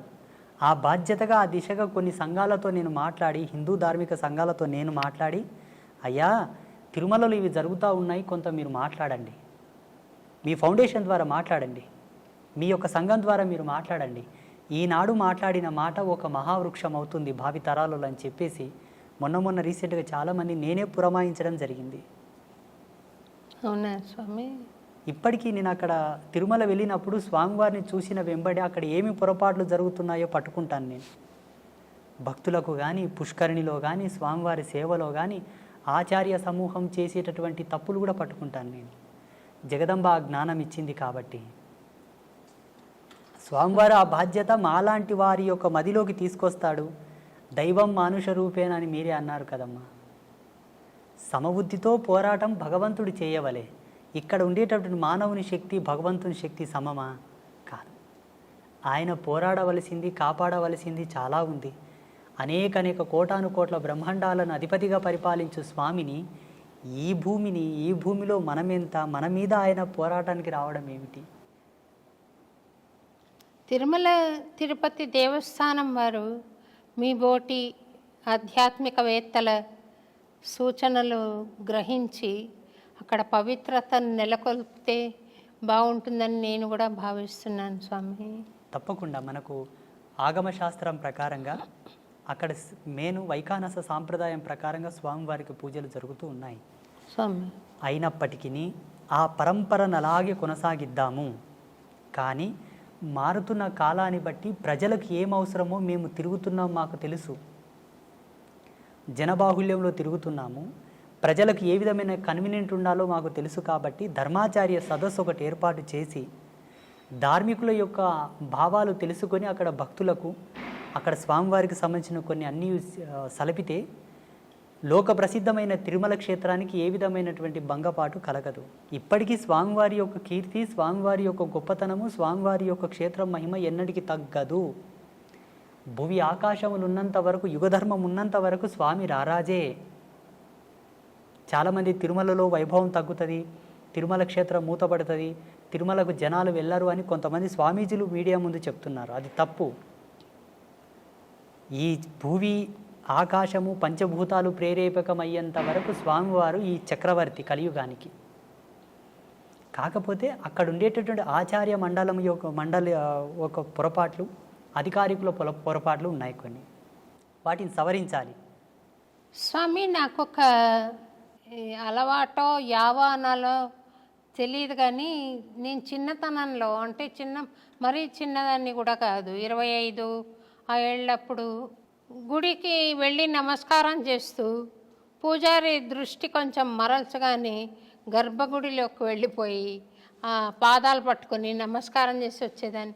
వాళ్ళు కోప్పడేవాళ్ళు, స్వామి ఏమ్మా మీకు కూడా చెప్పాలా అని నన్ను కోప్పడేవాళ్ళు. నేను పట్టించుకోకుండా స్వామిని స్పృశించి నమస్కారం చేయాలి అన్న ఒక బలమైన కోరిక ఉండేది స్వామి. నేను శ్రీరంగంలో సమాశ్రయణం తీసుకున్నాను.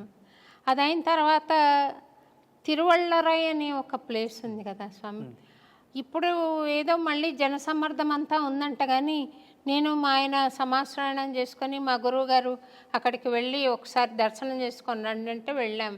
ఒక్క పిట్ట లేదు స్వామి, అంత పెద్ద గుడిలో ఒక్క పిట్ట లేదు. అయితే చిన్న ఇల్లు ఉంది ఇంతది. వెళ్ళి మా ఆయన తలుపు తడితే అర్చక స్వామి బయటికి వచ్చారు. మేము ఇట్లా వచ్చామంటే నేను వస్తాను పదండి అని ఆయన వచ్చారు. వచ్చి నేను మా ఆయనకు చెప్పాను, ఈ స్వామిని ముఖమంటపంలోకి తీసుకెళ్ళి మాట్లాడతావా అని. ఆయన తీసుకొని వెళ్ళి ముఖమంటపంలో మాట్లాడుతున్నారు. నేను చేసినది నేరమో మరి మంచిదో తెలియదు, కానీ గర్భగుడిలోకి వెళ్ళిపోయి ఆయన పుండరీకాక్ష స్వామి చక్రం ప్రయోగిస్తున్న పోజ్లో ఉన్నారు. ఆయన కాళ్ళు పట్టుకుని చాలాసేపు ప్రార్థన చేసుకుని ఒక 5 నిమిషాల పాటు అంతరాలయంలోకి వచ్చి కూర్చుని పొడగంటి మయ్యామిమ్మ పురుషోత్తమ అని పాడాను. ఆ పాట పాడంగానే ఆ ముఖమంటపం చాలా దూరం, చాలా పెద్ద టెంపుల్ కదా స్వామి. ఆయన ఇలాగొచ్చి అరవన్లో చెప్తున్నాడు, స్వామి రొమ్మ నల్లా పాడినారా అని, చాలా బాగుంది, నాకు సంతోషమైంది, ఇంకోటి పాడతావా అని అడిగాడు. ఆ మాట్లాడుతున్నప్పుడు ఇది అర్చక స్వామి కాదు మాట్లాడేది, ఆ పుండరీక స్వామి మాట్లాడుతున్నాడు నాతో అనే భావన నాకు కలిగింది. అది నేను చేసింది నేరమా, లేక అది క్రమశిక్షణ ప్రకారంగా చూస్తే అలా నేను ఇప్పుడు నా గుళ్ళోకి, ఇప్పుడు మేము చేసిన గుడిలోకి మేము వెళ్ళాము స్వామి, అర్చక స్వామి లోపలికి వెళ్ళి పూజ చేస్తూ ఉంటాను. ఆ కళలు అప్పచెప్పక ముందు కుర్చీ వేసుకొని లోపల కూర్చున్నాను నేను, కానీ కళలు అప్పచెప్పిన తర్వాత లోపలికి వెళ్ళే అవకాశం లేదు. కానీ చిన్నతనంలో అప్పుడు ఏ గుడికి వెళితే అక్కడికి వెళ్ళిపోయి ఇట్లా పట్టుకునే ఒక ఇది ఉండేది. అది ఏమన్నా దోషమా స్వామి? అది నన్ను ఏమన్నా వెంటాడే అవకాశం ఉందా? మీకు భగవంతుని యందు ఉండే అనురక్తి, భగవంతునితో మీకు ఉండేటటువంటి బంధం, ఆ ప్రేరణ అందరు కలగదు. కలిగినా కొందరికి భయం ఉండి, కలిగినా కొందరికి కొంత భేదం ఉండి కూడా పోలేకపోతారు. చాలామందికి ఈ ఇష్టం ఉంటుంది.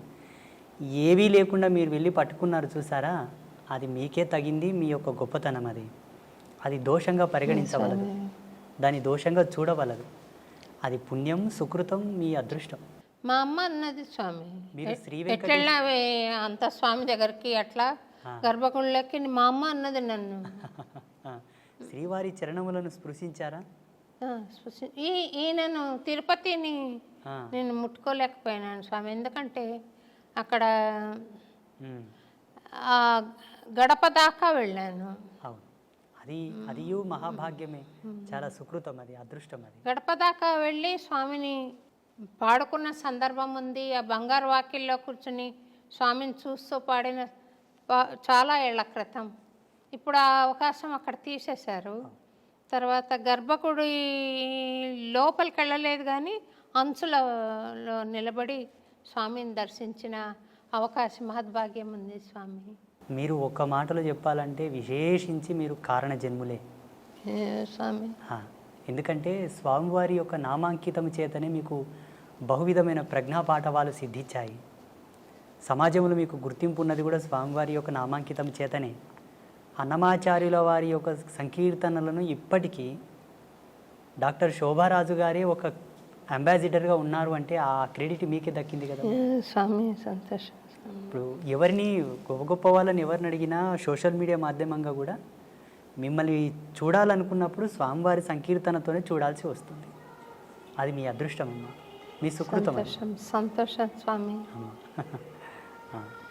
ఈ అన్నమాచార్య భావనావాహిని పక్షాన మేము తరగతులు నిర్వహించడం, కార్యక్రమాలు ఇవ్వడం, ఉపశమన సంకీర్తనం అని ఎవరన్నా బాధలో ఉంటే మా ఖర్చులతోటే వెళ్ళి పాడడం అక్కడ. తర్వాత సంకీర్తన ఔషధం అని ఇలాంటి కార్యక్రమాలు చేస్తూ వస్తున్నాను స్వామి. ఇంకేదైనా స్వామి నాకు చెప్పాలనుకున్నది, ఇది చెయ్యి అని చెప్పాలనుకున్నది ఏదైనా ఉందా స్వామి? ఒక చిన్నది మీకు బాధ్యతగా మిగిలిపోయి ఉన్నది, ఒక్క కార్యం మిగిలిపోయి ఉన్నది. అది మీకు సెలవిస్తాను నేను. స్వామివారి ప్రేరేపకముగా అన్నమాచార్యుల వారి యొక్క ఆదేశానుసారంగానే నేను మీకు ప్రబోధం చేస్తాను. అది మీరు చేయగలరు, ఇక్కడే చేయొచ్చు, ఇక్కడ చేస్తారు. అది త్వరలోనే జరిపించేద్దాము. నేను ఉంటాను. మీరు వస్తారా స్వామి? సంతోషం స్వామి. నేను సర్వదా మీకు విధేయుడనే. మీ భావానికి, మీ యొక్క గుణగణములకు నేను దగ్గరగానే ఉన్నాను. మీరు సంకీర్తనాలాపనతోటి భగవంతుని చేరుతున్నారు, మేము యోగ తపస్సుతోనే చేరుతున్నాము. మీదును మాదును ఒకే ప్రయాణమే. ప్రయాణంలో వాడుతున్న వాహనములు వేరు, ప్రయాణం ఒకటే. మీరొక వాహనంలో, మేము ఒక వాహనంలో వస్తున్నట్టు లెక్క. ఇద్దరి గమ్యం ఒకటే. మీకు చాలా దగ్గరగా ఉన్నాము. ఆ రోజు రాకపోవడానికి కారణం జగదంబ, ఈరోజు రావడానికి కారణం కూడా అమ్మ స్వామివారే. ఇక్కడ మీరు కొంత బాధపడి ఉన్నమాట నాకు అర్థమయ్యింది. స్వామి ఎందుకు రాలేదు, గురువుగారు ఎందుకు రాలేదు అని మీరు కొంత మతన పడ్డమాట వాస్తవమే. నేను నిమిత్త మాత్రుని. ఇప్పటికీ నేను అంబాత్రయ క్షేత్రంలో మా శిష్య బృందానికి అంతా చెప్తుంటాను, నేను నిమిత్త మాత్రుని. నా ఫోటో ఎక్కడ ఫ్లెక్సీలో వేయకండి, ఎక్కడ కూడా నా గుర్తింపు రాకుండా చూడండి అంటాను. వాళ్ళు వినరు. వినకనే అక్కడక్కడ కొన్ని ఫ్లెక్సీలలో ఫోటోలు వేస్తారు. నేను ఆ ఫోటోను చూడను, తలదించుకుంటాను. నాకు స్వయం ప్రకటితం ఇష్టం ఉండదు. అదే తపస్సు తగ్గుతుంది, అక్కడ తపస్సు క్షీణం అవుతుంది. స్వయం ప్రకటితం తపక్షీణం. మేము ఎక్కువ అద్దంలో ముఖం కూడా చూడకూడదు. మా భృకుటిని మేమే దర్శించిన ఎడల మా యోగ మహిమ తగ్గుతుంది. ఏదియూ అడిగి తీసుకోకూడదు, మా తపస్సు క్షీణం అవుతుంది. కోరడం మాకు ధర్మం లేదు, అడగడం మాకు హక్కు లేదు. మాకు మేముగా ప్రమోట్ అవ్వడం కూడా మాకు ఇష్టం లేదు, ఉండకూడదు. అది నిషిద్ధం. నిరాడంబర తత్వంతో ఉండిన ఎడల మేము అనుష్ఠానము చేయకపోయినా మా తపస్సు పెరుగుతూ ఉంటుంది, ఆటోమేటిక్గా అప్డేట్ అవుతూ ఉంటుంది. సంగీత క్యాసెట్స్ అని ఒక కంపెనీ ఉండేది స్వామి. దానికి నేను పాడేదాన్ని డివోషనల్స్. వాళ్ళు మీ పిక్చర్ ఇవ్వండి, ఇందులో వేస్తామన్నారు. నా పిక్చర్ వద్దు, అన్నమాచార్య బొమ్మ వేయండి అని చెప్పాను. అంటే అప్పటి నా ఆలోచన ప్రకారం అది చెప్పాను నేను. చెప్తే మీ మీద ప్రేమతో మేము అడగట్లేదమ్మా పిక్చర్ ఇవ్వమని, మాకు వ్యాపారం కావాలి, మాకు తప్పకుండా ఉంటే తప్ప ఫలానా సింగర్ అని మాకు ఉంటే తప్ప మాకు వ్యాపారం జరగదు అని అన్నారు. అయినా నేను ఆ క్యాసెట్ పిక్చర్ ఇవ్వకుండానే విడుదల చేశారు. తర్వాత వాళ్ళు పట్టుబట్టి అది వేశారు. కానీ నాకు వాళ్ళ ఆంతర్యంలో ఒక కారణం, ఒక హేతుబద్ధంగా ఉంది అని అనిపించినది ఏమంటే, ఇప్పుడు మీరు త్రికరణ శుద్ధిగా చేస్తున్న సేవ అంబత్రయి క్షేత్రంలో ఉత్తర వస్తారు స్వామి, తప్పకుండా వస్తారు. వాళ్ళు చెప్పుకున్నా మనకు నష్టం లేదు, మీ సంకల్పానికి నష్టం లేదు. ఈ క్షేత్రం మేమే పెట్టాము, స్వామికి జ్ఞానబోధన నేనే చేశాను అని చెప్పే వాళ్ళు కూడా వస్తారు. ఉంటారు కొంతమంది అట్లా. మీ క్షేత్రం గురించి నేను మాట్లాడటం భావ్యం కాదేమో కానీ ఉంటారు అలాంటి వాళ్ళు ప్రతి దగ్గర. అది అరికట్టడానికి ఈ సంస్థ ఫలానా వాళ్ళ ద్వారా, ఇప్పుడు రామకృష్ణ మిషన్ అంటారు, ఆయన రామకృష్ణ మిషన్కి ఆయన బొమ్మ వేసినా పేరు పెట్టినా ఆయనకు చెందదు. ఇప్పుడు అయినా కూడా పెడతారు. ఎందుకనంటే ఆ మహానుభావుడి ద్వారా సాగుతున్న ఆది మూలం ఆయన అన్నట్టు సాగుతూ ఉంటుంది. అందుకని అయినా మీరు ఆ ఫ్లెక్సీల్ని మన్నించాలి అని నేను కోరుకుంటున్నాను స్వామి. అదే దశకంలో నడుస్తుంది. నేను ఇష్టపడకపోయినా వాళ్ళు మీరు అన్నట్టుగానే భావించి చేస్తున్నారు కార్యక్రమాలు. ఎక్కువగా ఎందుకో శ్రద్ధ కలగదు అందుపైన. అది మనసులో అంకురం నాటుకుపోయింది, జాడ్యం పట్టుకుంది బాగా, మక్కిలి పోదు, ఆ వైరాగ్య చింతనలు పోవు. వాళ్ళు ప్రేమతో ఏదైనా వండి తెచ్చినా తిన్నామన్నా ఆ నాలుక కోరదు. అలాగే కుక్కుకుంటాను బలవంతంగా, అన్ని 2 ముద్దలు తినేస్తాను. ఇప్పుడు నాది ఏం తప్పు లేదు, అందున్న జీవుడు అందుకు అలవాటు పడిపోయాడు. ఈ దేహాన్ని ధరించుకొని ఉన్న ఆ జీవుడు అందుకు అలవాటు పడిపోయాడు. అలా వారిస్తూ ఉంటాను వాళ్ళని. చూడండి, ఇది లోక కళ్యాణం కొరకు స్థాపితమైన క్షేత్రము, ఆడంబరాల కొరకు స్థాపన కాలేదు అని వాళ్ళని అట్లా వారిస్తూ ఉంటాను. ఎందుకంటే వాళ్ళలో కూడా జాగరూకత ఉండాలని, ఆ భద్రతా భావం ఉండాలని, ఎక్కడ కూడా ధర్మాన్ని తప్పొద్దు, ఇది ఆడంబర క్షేత్రంగా మనం క్రెడిట్ కావద్దు అన్న ఒక భావన. ఎద్దులని ఎప్పుడెప్పుడు అలిస్తూ నాగలి సాటికుండా పోయేటట్టు ఎలా అలిస్తాడో రైతు, అలాగనమాట. వేస్తారు వాళ్ళు, ఫోటో వేస్తారు. అంటే నాబోటి వాళ్ళకు కూడా వీడియో పైన చూడంగానే ఇది స్వామి వీడియో అని మీ పిక్చర్ ఉంటే త్వరగా తెలుస్తుంది స్వామి. వాస్తవంగా ఇప్పటి వరకు ఆ యూట్యూబ్ ఏంటి, దాంట్లో ఏం పెడుతున్నారు ఇంతవరకు నేను చూడలేదమ్మా. నాకేమీ తెలియదు. మంచి విషయాలు వచ్చాయి స్వామి. మీరు చెప్పడం మూలాన చాలా మంచి విషయాలు బయటికి వచ్చాయి. కొన్ని దుర్మార్గాలను కూడా మీరు నిరసించారు, ఇది కరెక్ట్ కాదని. అది చాలా బాగుంది స్వామి. ముక్కుసూటిగా చెప్పారు కొన్ని విషయాలు. బాగుంది స్వామి. యూట్యూబ్లో మీరు మాట్లాడిన విషయం చాలా బాగుంది.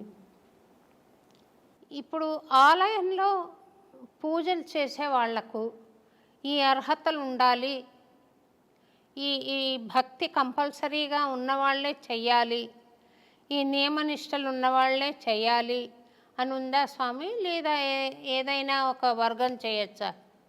యోగ్యుడైన వాళ్ళు ఎవరైనాను చేయవచ్చు. ప్రధానమైన నియమాలు 3. వాళ్ళు త్రిమాకారములకు దూరంగా ఉండాలి. మద్యమాంసాదులు కంప్లీట్గా వధించి వేయాలి, విడిచిపెట్టాలి. ఒకవేళ గృహస్థుడైతే భార్య తప్ప అన్య స్త్రీలను గౌరవించడం వరకే కానీ ఎవరు ఆయనకు తగరు. ఈ 3 ప్రధానం. ఒకవేళ విప్రుడైతే, బ్రాహ్మణుడైతే, మంచి సద్గుణ సంజాత అయినటువంటి కులధర్మంలో పుట్టినవాడైతే ఆయన తప్పకుండా 2 పూటల అగ్నికార్యం చేయువాడై ఉండాలి. ఆచార ధర్మంలో కట్టుబడి నడుచుకునేవాడై ఉండాలి. ఆ మర్యాదను కాపాడేవాడై ఉండాలి. విప్రుడైతే నిమ్న వర్గాల వాళ్ళు ఎవరైనాను భగవత్ కైంకర్యము చేయవచ్చు. మద్యమాంసాదులు సేవించకూడదు. ఆచార ధర్మాన్ని కట్టుబడి ఉండాలి, సదాచారం పాటిస్తూ ఉండాలి. శాంత స్వభావి, ముక్కోపి అయి ఉండకూడదు. కోపం ఎప్పుడూ ఆయనకు తగదు. ఒక మాటలో చెప్పాలంటే హరిషవర్గంలోకి కొంత దూరంగానే ఉండాలి ఆయన. అప్పుడు భగవంతుని కాళ్ళు గడిగి ఆ తీర్థం 10 మందికి ఇచ్చిన శుభమవును. భగవంతునికి అంత హారతి ఇచ్చినా, ఎవరికైనా హారతి చూయించినా వాళ్ళకు జయమగును. భగవంతుని నామాను పలికి వాళ్ళని శుభమని దీవించిన వాక్కు ఫలించును. ఈ హరిషడ్ వర్గములను దగ్గర పెట్టుకొని, త్రిమాకారములని వంట పెట్టుకొని గనక దేవుని పాదాలు కడిగి వాళ్ళకి తీర్థం ఇస్తే వాళ్ళకు శుభమగునేమో భగవంతుని అనుగ్రహం చేత. నీవు కొంత ఇబ్బంది పాలవుట తథ్యం. అర్చకుడు ఎవరు ఎప్పుడే కానీ అలా ఉండకూడదు. వాస్తవంగా శాస్త్ర ప్రమాణంగా ధర్మసింధువు ప్రకారంగా యజ్ఞోపవీత ధారణ కంపల్సరీ, సాంప్రదాయకమైన తిలక ధారణ కంపల్సరీ, ఆచార ధర్మంతో కూడుకున్న వస్త్రధారణ కంపల్సరీ. ఇవి ఉంటే తప్ప భగవత్ కైంకర్యం చేయడానికి అర్హుడు కాడు. మీరు భగవత్ కైంకర్యం చేస్తున్నారు కదా స్వామి, మీరు యజ్ఞోపవీత ధారణ చేశారా? మరి ఉన్నది. సన్యాసులకు 3 సూత్రములతో కూడుకున్న యజ్ఞోపవీతం ఉంటుంది కాబట్టి 3 సూత్రములతో ఉన్న యజ్ఞోపవీతం. మేము బ్రహ్మచర్యములు అంటే సన్యాసంలో ఉన్నాం కాబట్టి 3 సూత్రములు మాకుంటాయి. పెళ్లి కాని వాళ్ళు 6 సూత్రములు, పెళ్ళైన వాళ్ళు 9 సూత్రములు ధరించుట మనకు సాంప్రదాయకంగా వస్తున్నటువంటి పరంపర. ఆ సంప్రదాయాన్ని అనుసరించి మాకు 2010వ సంవత్సరంలోనే జరిగింది. 2010వ సంవత్సరం, ఇప్పటికీ 14 సంవత్సరాలు అయింది. నేను శ్రీమాత యొక్క చరణములను పట్టుకున్న తర్వాత నా జ్ఞానం ఇష్టపడి నాతో వచ్చి జ్ఞానోపదేశం స్వీకరించి, ఉపదేశ సంస్కారం స్వీకరించి, నీ జ్ఞానం నీ తపస్సును మాకును ప్రబోధం చేయి నాయనా అని అడిగిన వాళ్ళందరికీ కూడా సంస్కారబద్ధంగా వాళ్ళకు యజ్ఞోపవీత ధారణ చేయించి, వారికి తగు పద్ధతులతో శుద్ధిని గావించిన తర్వాతనే మంత్రదీక్ష, మాలధారణ, దీక్షా ప్రధాన సంస్కారం చేసి ఉన్నాను. చాలామందికి నేను యజ్ఞోపవీతం వేశాను, వ్యసనాల నుంచి దూరం తీసుకొచ్చాను, భగవంతునికి దగ్గర చేశాను, శాస్త్రానికి, ధర్మానికి, సిద్ధాంతానికి పాత్రులను చేశాను చాలామందిని. నా సంకల్పం అదే. అంటే ఏ వర్గమైనా మీరు స్వీకరించి చేశారా స్వామి? 100కు 99% మంది ఇప్పటి వరకు జగదంబ యొక్క మంత్రదీక్షను పొందిన వాళ్ళందరూ కూడా బడుగు బలహీన వర్గాల వాళ్ళే, సబ్బండ వర్ణాల వాళ్ళే. ఆ 90% వదలగా మిగిలిన 10% మంది బ్రాహ్మణులు కూడా ఉన్నారు మా భక్తులు. అవునా స్వామి?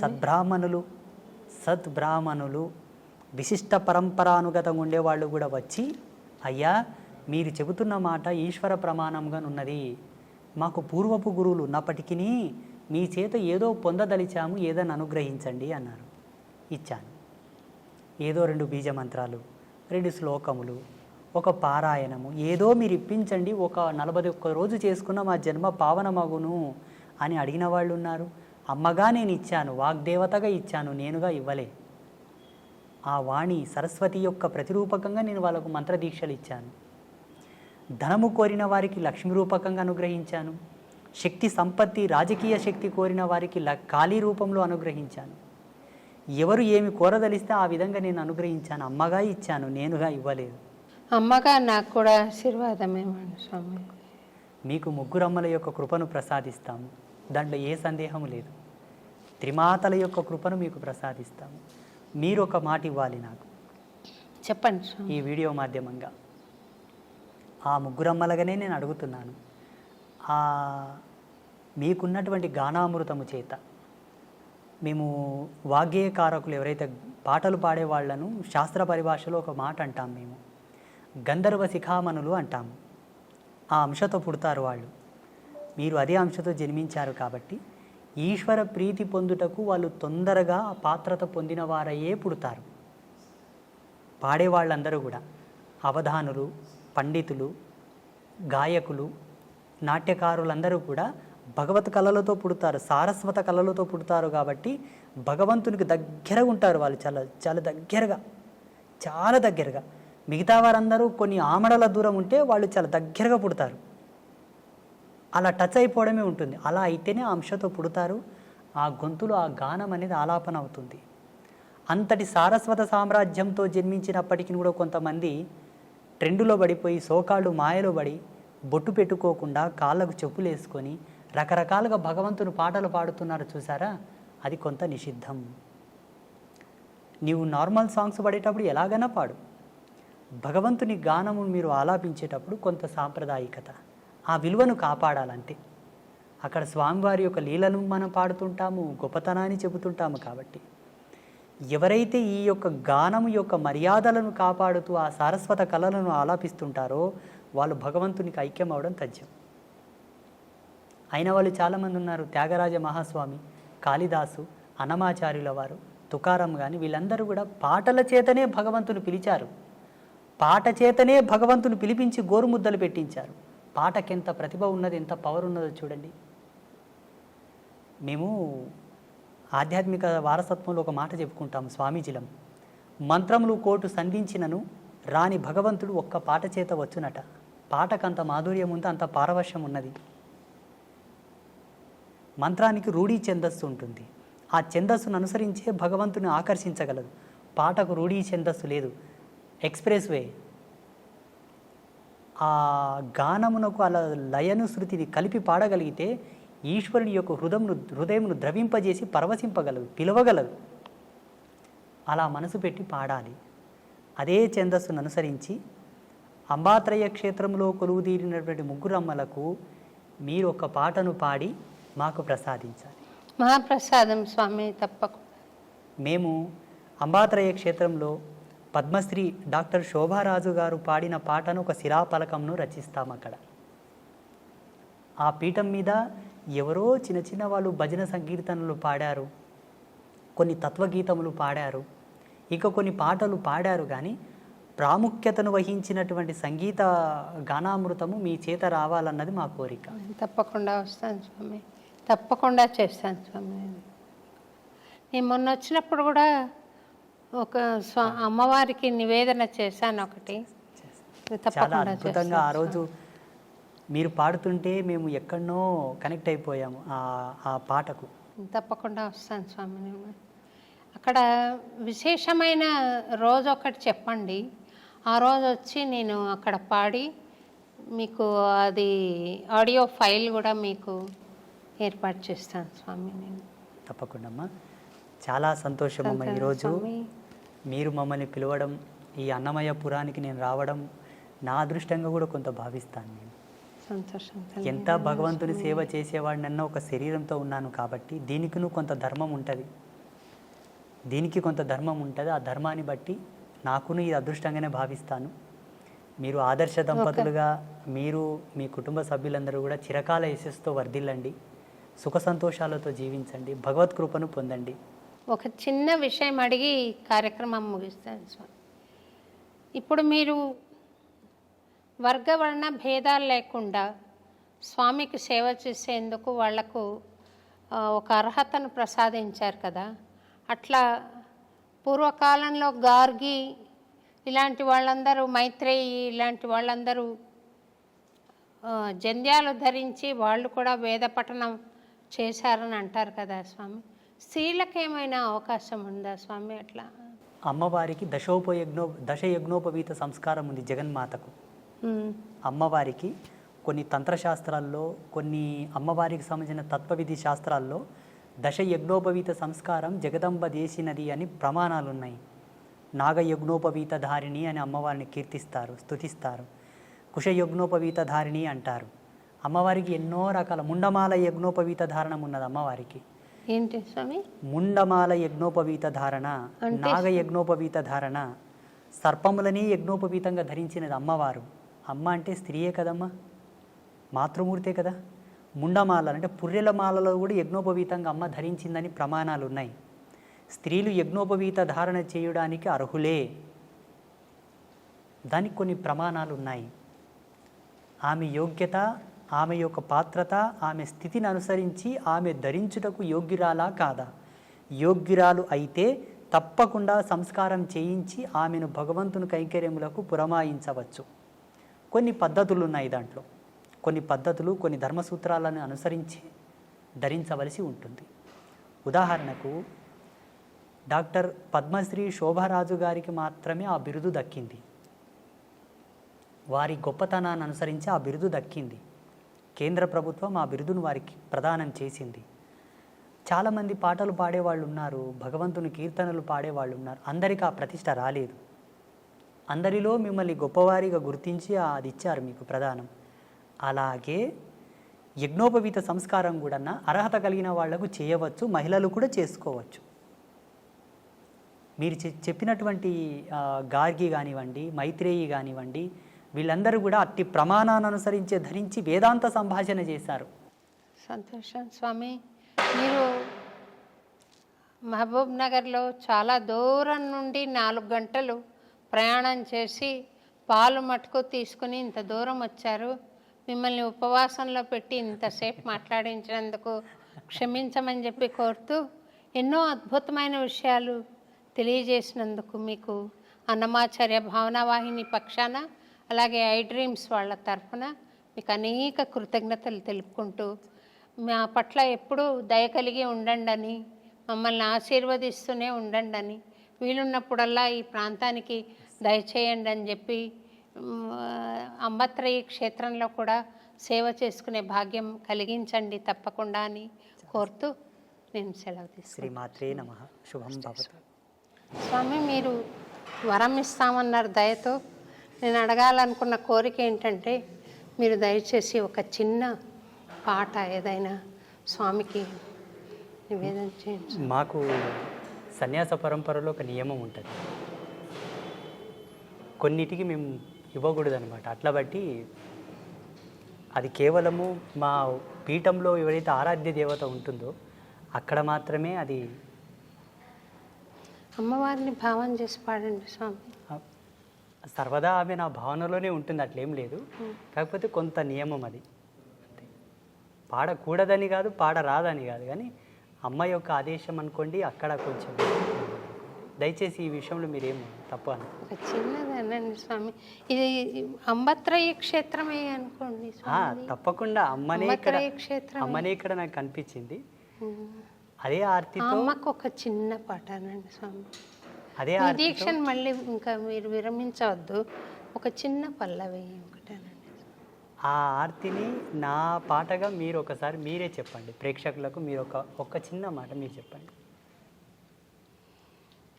అంబికే జగదంబికే అభయాంబికే మదంబికే అంబికే జగదంబికే అభయాంబికే మదంబికే పాహి పాహి పాహి కరుణాం దేహి దేహి దేహి పాహి పాహి పాహి కరుణాం దేహి దేహి దేహి.